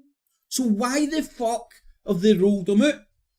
Why the fuck did they roll Shoe Shack out in front of number 10 in the middle of a fucking rainstorm? Why did they ship Shoe Shack home for the D-Day celebrations knowing that he would get slaughtered for it? I mean, I'm no Einstein, but these seem deliberately planned things to make these cunts look fucking stupid before an election. That's what I see when I'm playing catchphrase. Say what you see, see what you see, say what you see, say what you see, say what you see. Don't say that too many times. That's what I'm fucking seeing, man. I'm seeing, and it's like almost like the English national team. There's fucking things from within want to bring them down. It's funny.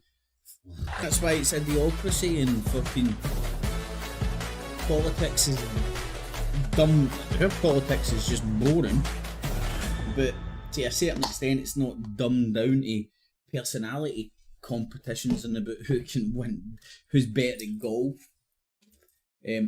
That was interesting. That's going to get copyright strike, no problemo. What time's that? 12 o'clock, man. I need to fucking bed or boozer.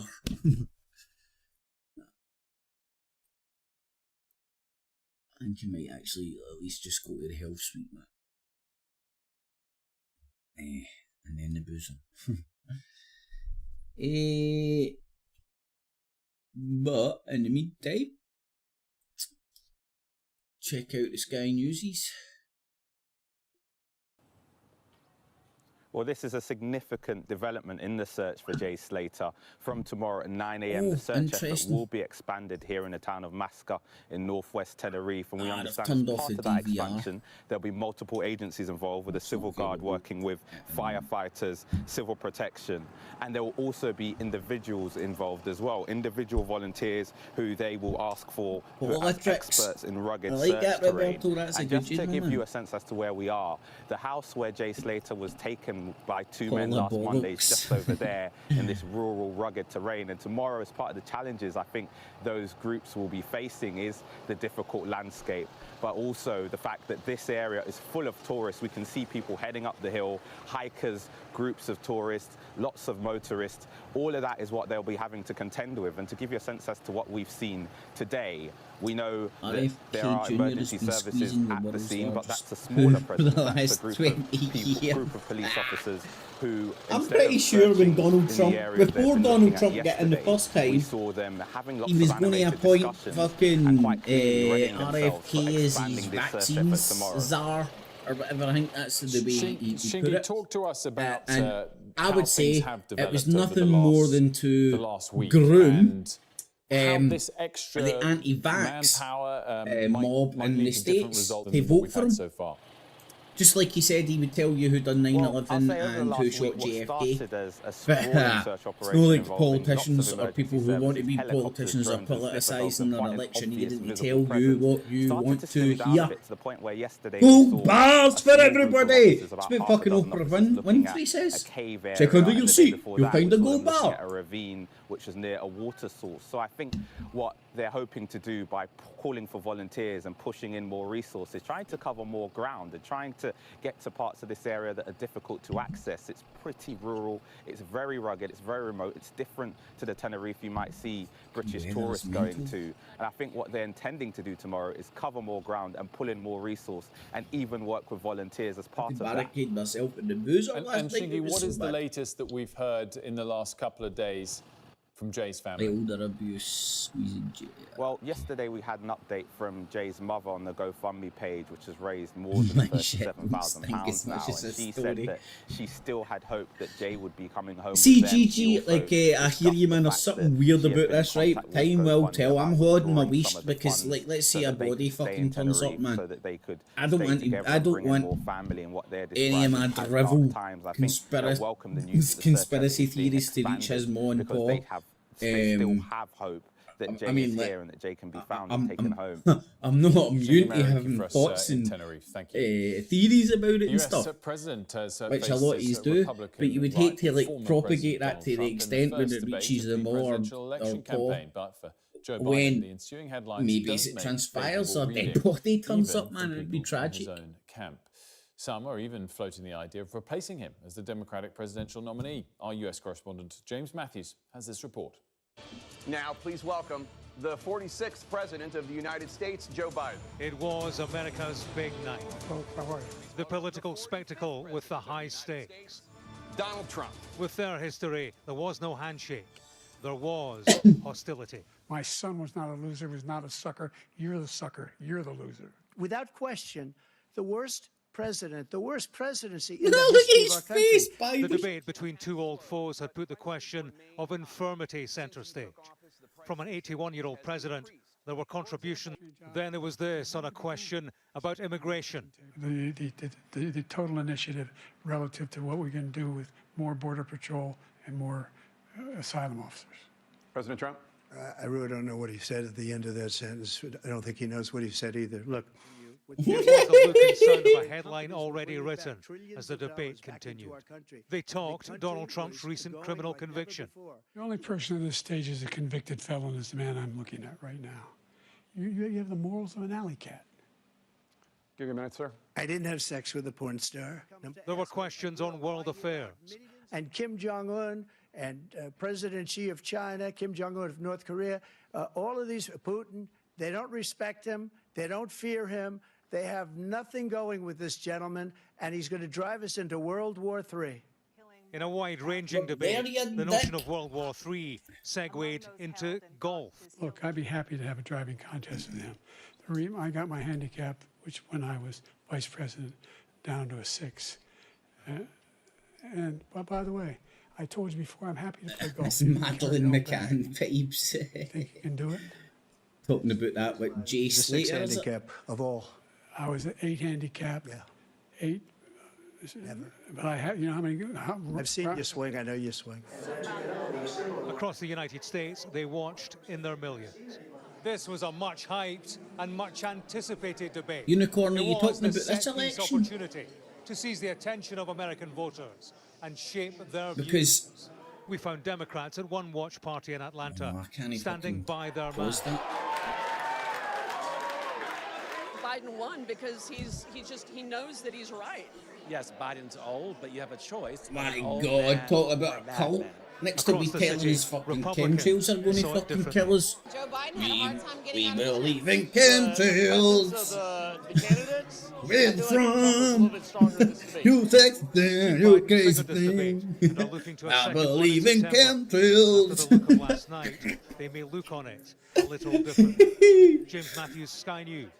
Look at oh my God, man! Is he just like pure major poop, or is he fucking in awe of Biden? After the debate, she said it was a slow start.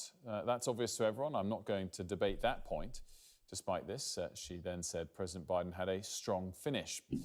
Meanwhile, further reaction. The reform won't win this time round, man. They're edging their bets. They're laying the land for 2029, I believe. Had to have the back of his president.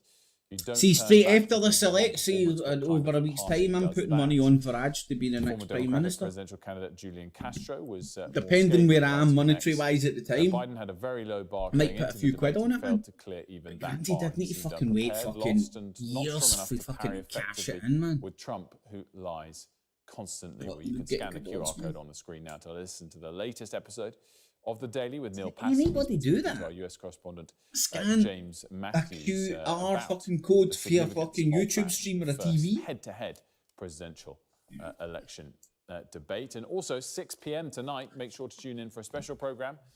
The World with Yalda Hakim will dive deep onto all of the reaction from the significance of the debate. And stay tuned to this hour, because at half past the hour, we'll talk to Mick Mulvaney, a former senior a member of the Trump administration, and then I don't know if you know what I'm talking about, if you're meaning me talking about chemtrails, mate. I don't believe in chemtrails. For his reaction to the significance. Geoengineering, aye, cloud seeding, aye, Agent Orange, aye, exhaust fumes for planes that stay up there because of the atmospheric pressures. While walking on her Gatcombe Park estate in Gloucestershire on Sunday evening. Let's bring in our correspondent Daniel Henry. Each their own, man. Who am I? I'm no expert. Some good news, Daniel. It is good news. You know, Princess Anne, after that hard impact, as it was described Luton by Lion. Buckingham Palace, back at home now, I haven't seen the Ku Klux Klan on the ballot paper yet. Following that incident with the horse. I think many people know that Princess Anne is a keen horse rider, the first royal to compete in the Luton Lion, can I stab in the dark and say you've got some, you've got like the VIP address finder, and that's what you were doing yesterday. Her husband. Because God knows why you thought I was for fucking, where was it? Extend his Templeton. Thanks to all I'm closer to Temple than I'm Templeton. Their care, expertise, kindness. I'm in this naked in this world. There's no fucking. Then followed up saying that the Princess Royal had sustained minor injuries and concussion following an incident at Gatcombe Park Estate yesterday evening. The King has been kept closely informed fund all his bold claims. City of London, my man. Or he talked about his manifesto and his. When is any government, any political party genuinely funded their claims, buddy? I hear you. I get what you're saying, man. But what I put to you is no political party. I can remember as ever legitimately fucking funded their claims. It's all if, buts, maybes, up, downs, relying on the economy to do this, that, and that. Both Virgin Money and Nationwide have. So I hear you, man, but like that's just where my head's at. Last month, NatWest, Britain's done, mate. The world is it's the same the world over, buddy. Every country. There's that sentiment in lots of countries worldwide right now, for the United States, to France, to the Netherlands, Sweden, yada yada yada. The list goes on and on and on and on. It's the world is in flux, man. There's a real. The tides are changing. The sands are shifting, and we're privileged enough, believe it or not, to fucking live through this shit. I mean, like, it would have been shite to live through world, to have to experience World War II, but it would also been a fucking hell of an experience, if you get me. and we're privileged enough to be living through this shit. So it's food banks, cost of living, crisis. A new deal for working there's people. And it Angela comes Rena. off the back this event of the First Minister John Swinney out and about in Edinburgh today, talking about how I've Labour been win up there in stalking Scotland her, is not man. a foregone conclusion, as it might be down in England next week. The fight very much on, he was keen to stress, between the SNP and Labour. This is after polls came out yesterday. 2 polls came out, including an exclusive one by YouGov, suggesting the SNP were now sitting at about 29%, the Labour slightly ahead on 35%.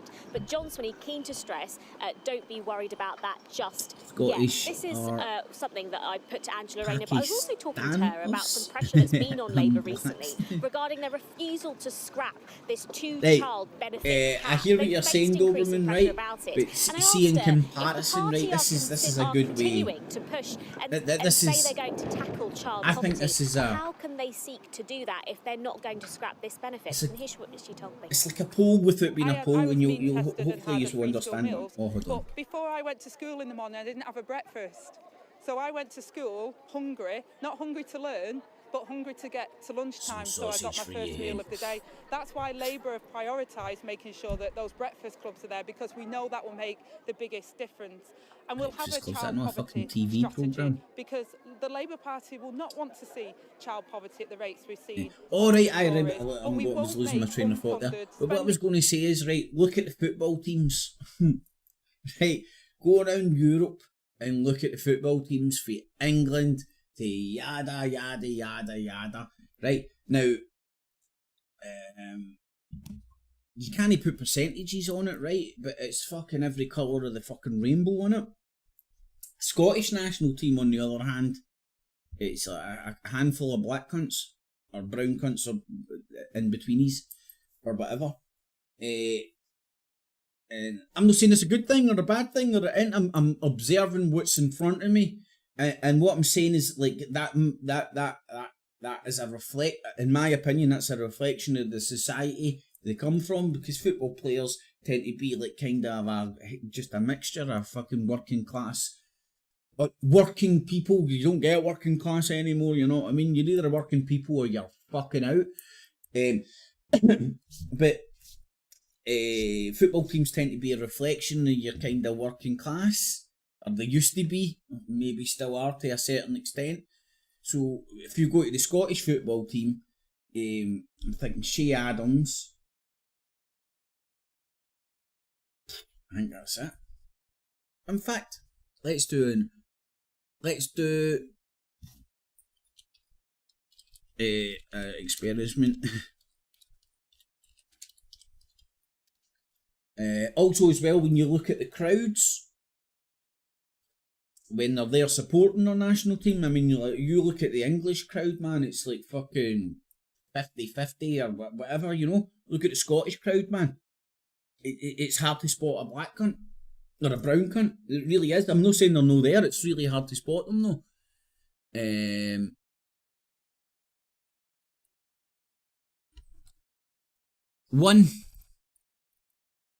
One black dude, right?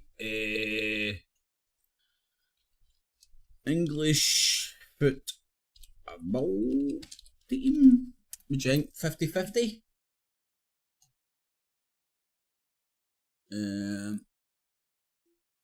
1, 2, 3. Some ones you can't really tell. Right. But hopefully you get the point I'm making here. Let's even do the German football team.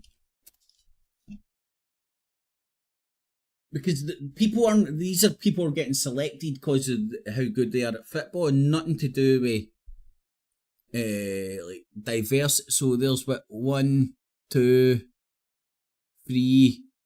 Well, that's a 4 in it. Now, let's look at the Netherlands. France is a big one, right?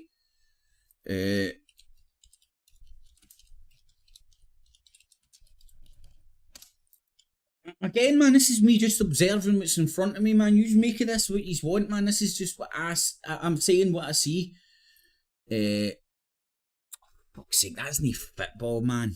Fuck's sake, so fucking confusing women's football by men's football. 1, 2, 3, 4, 5, 6. More than half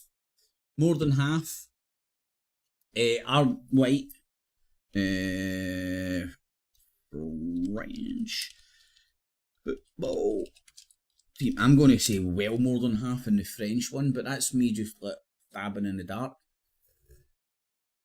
Oh fuck, there you go, man. Right, so it's 1, 2, 3, 4, 5, 6, 7, 8.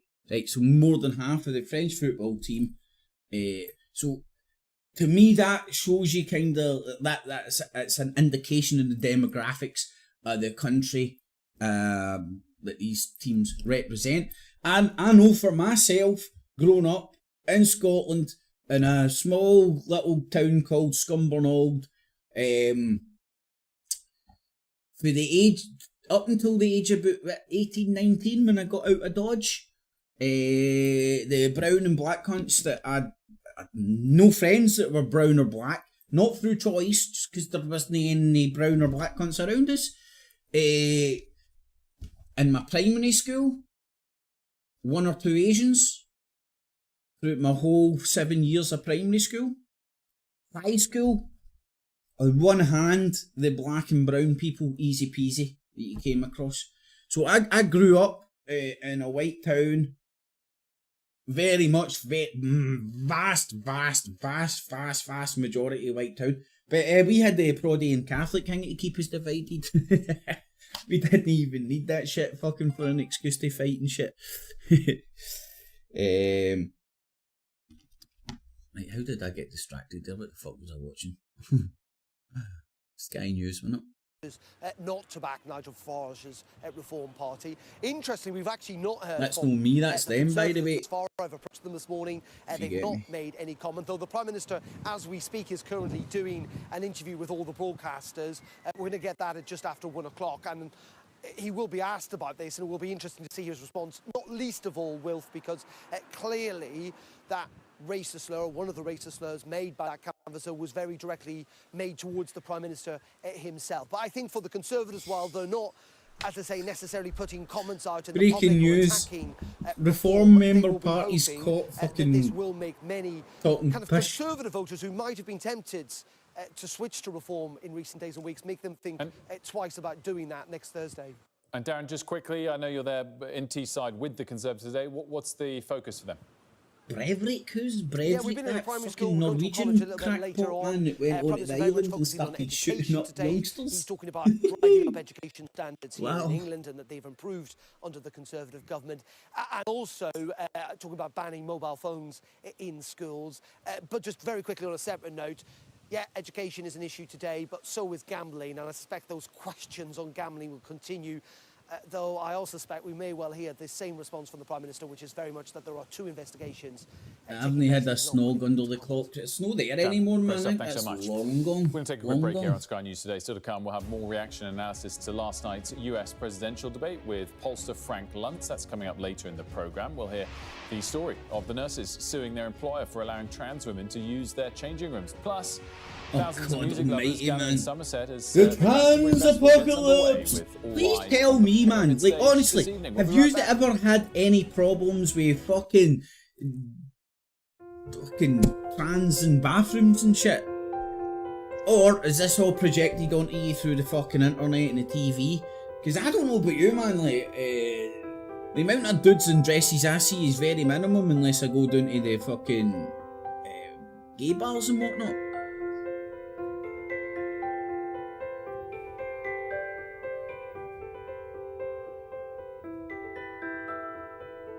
Ian, how many did fucking that Breivik kill, man? He was a Knights Templar as well, by the way. Fucking, apparently he was in tow with Jim Dawson and all that, by the way. That's why... Oh shit, there's some fucking elevator music that's gonna get me copyright striked again. Aye, that Breverick was apparently in show with Jim Dowson, who I believe is Tommy Robinson's one of Tommy Robinson's puppet masters. The Knights Templar fucking Christian crackpot kicked out the Orange Order for being so fucking extreme. Was responsible for the Belfast fucking flag protests and all that jazz, man. It's a good rabble rouser.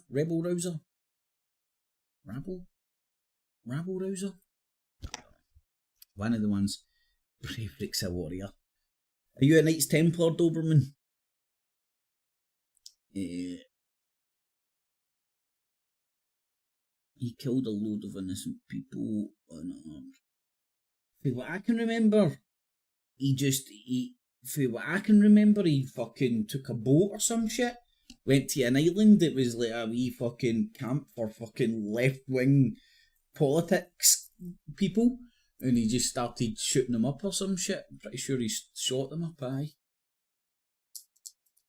And to be honest, I try my hardest not to obsess about these details, man. I leave that to the Sexual news. harassment and discrimination. Woo! Yay! Women to access female changing rooms. The nurses argue the policy is putting women It's at the risk. trans Alice Porter apocalypse. has a story for us. These are some of the nurses who say they don't feel safe sharing changing rooms with a trans colleague. It's degrading. It feels humiliating. Humiliating, yeah. Yeah, it's an open changing room. There aren't anywhere, there's nowhere to hide in there. We all have to get changed out in the open, so we're vulnerable.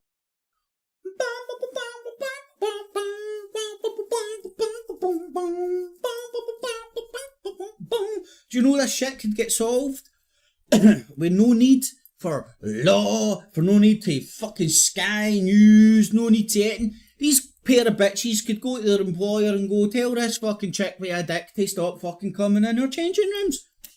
Okay, dear, no problem. Job's a good one. No need for the fucking trans apocalypse fucking getting fed to you by the fucking religious crackpots on fucking Comcast Sky News.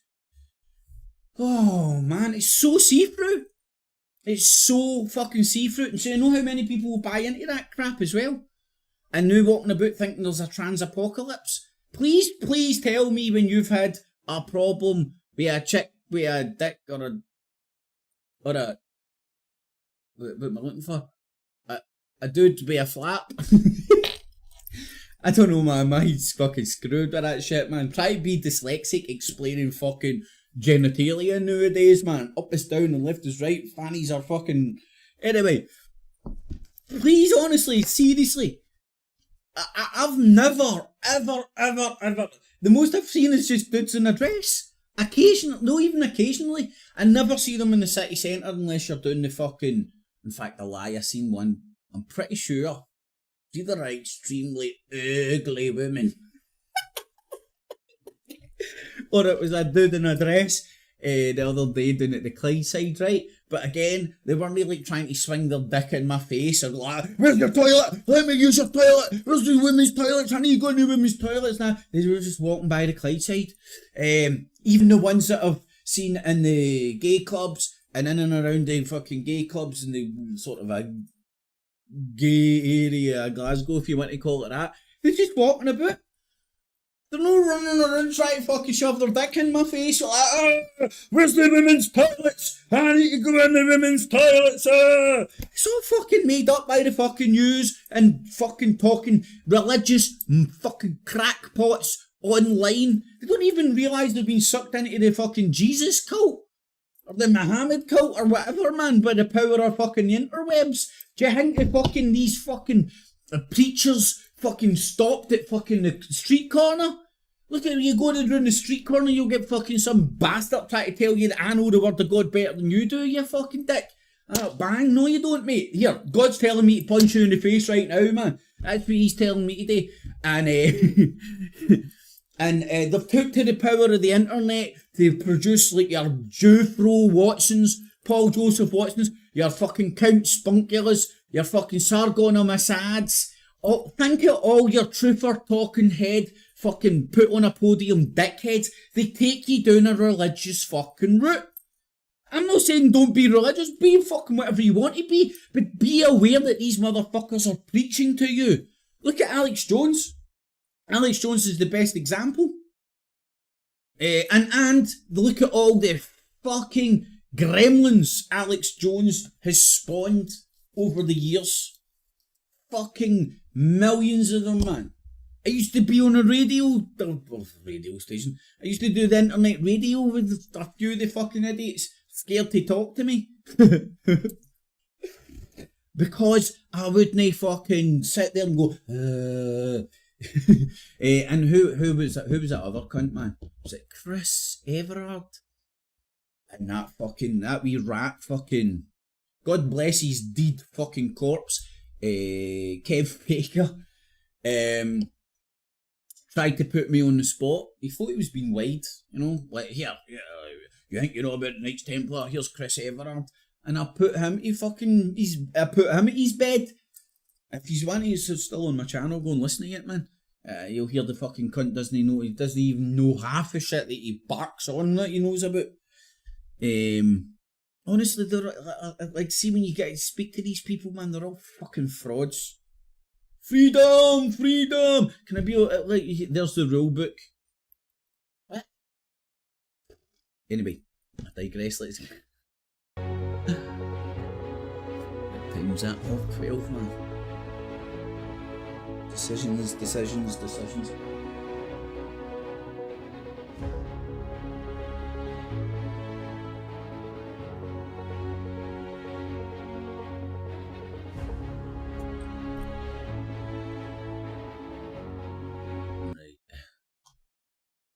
So there was no poll today because I stuck this on at the last second because I was running about like a madman. From Tehran. Thank you. But I'm going to do the off shortly.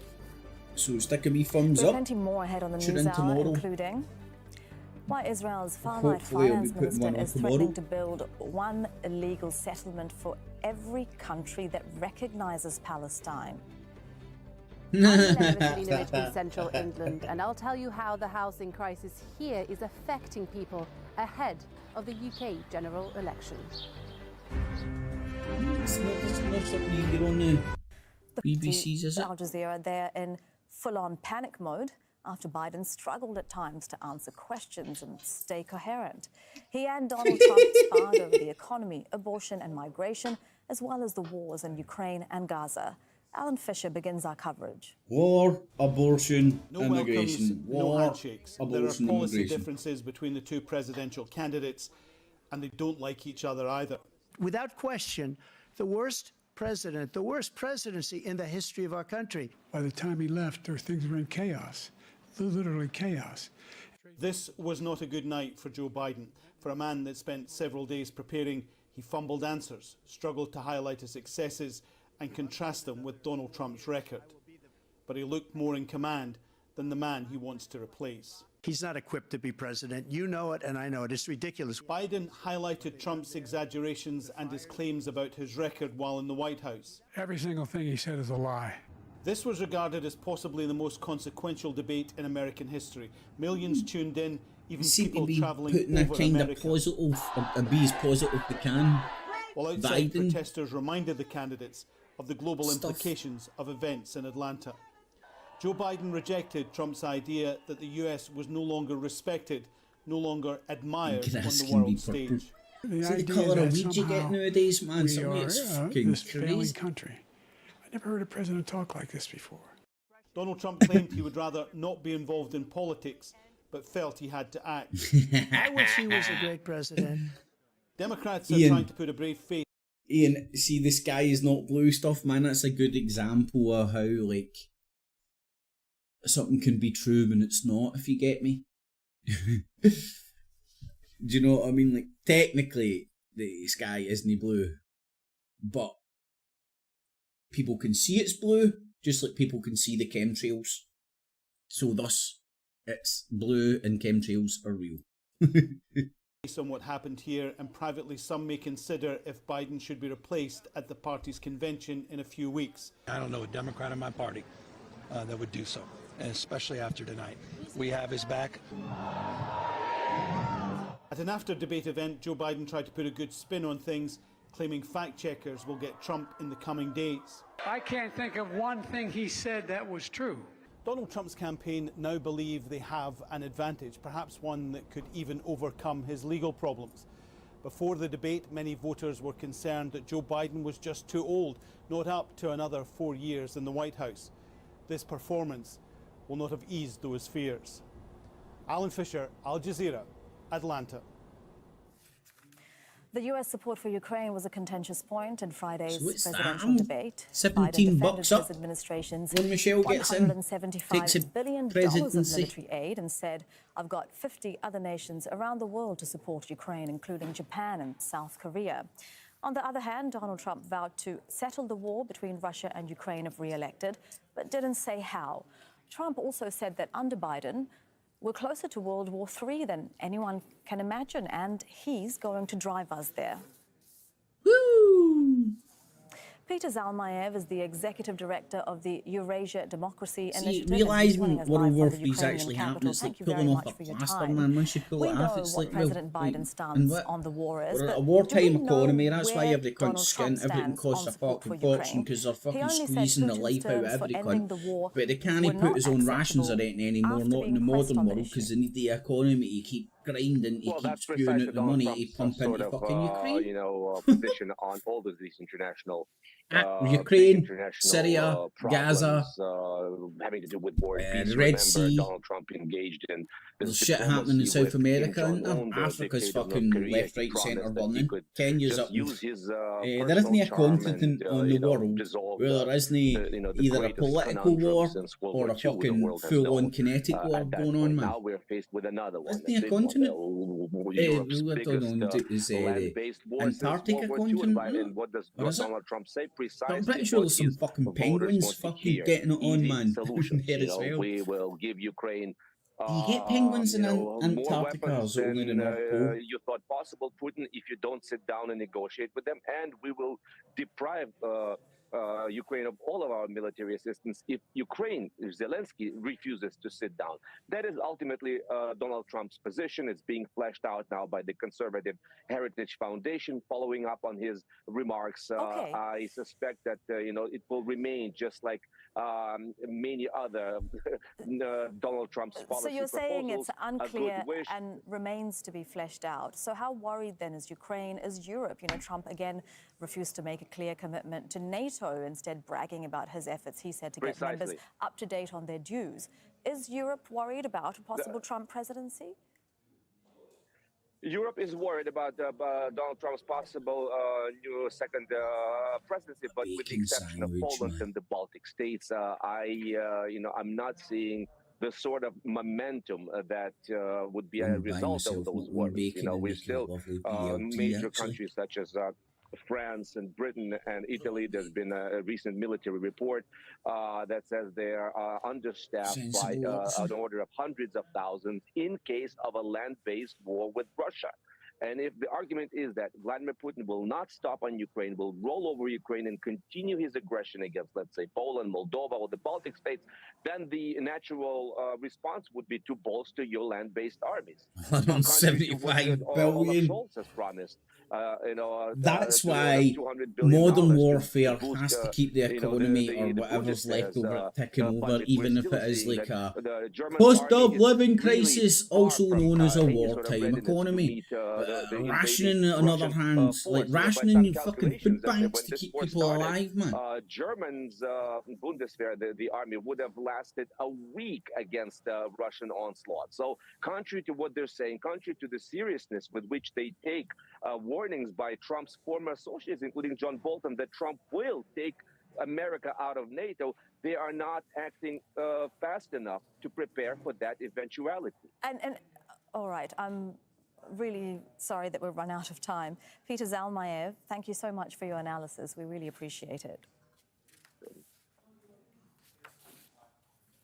The candidates were also asked about Israel's war on Gaza. Biden insisted the U.S. tabled ceasefire proposal is the way to end the war and that Hamas is stalling its implementation.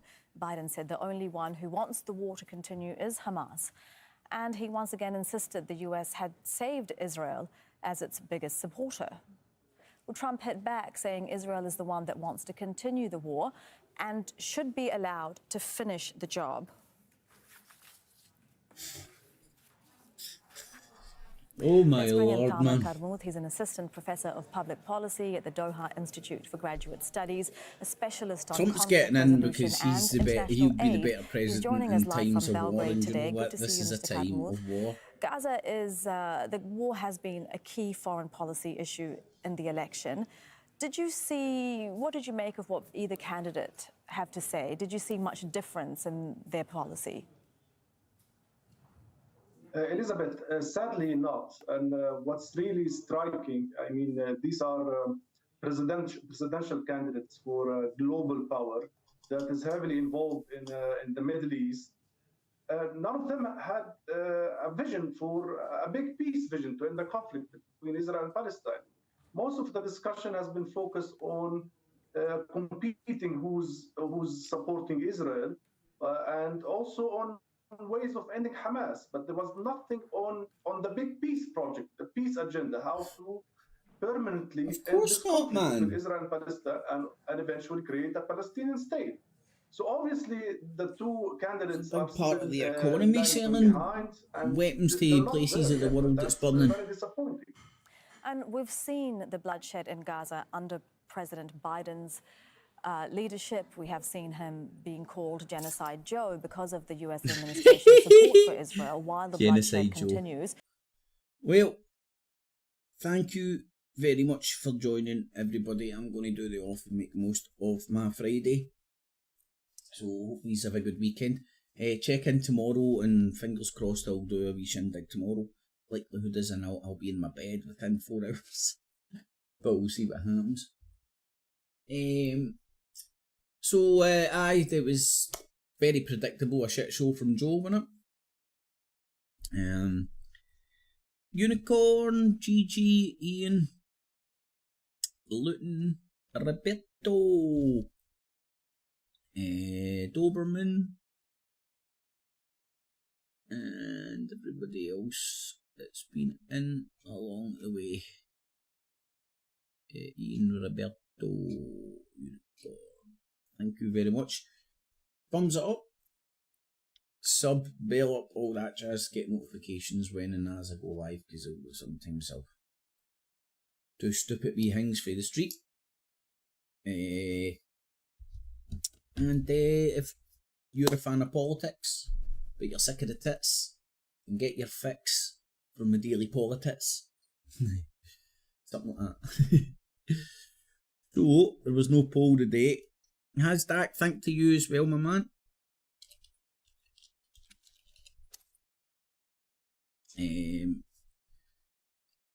Share it with your friends, family and foes. And your reform, your local reform candidate. You know, I might do something. Oh, I can see how I don't know, man. I can't plan for fucking one out or the other, right? But right now I would go like, hey, I'll stick something on the night like, will you vote for reform?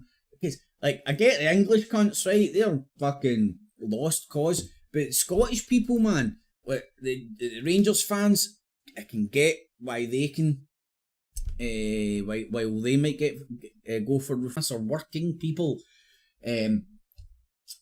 up here in Maggie Thatcher fucking home a few nails in the coffin as well.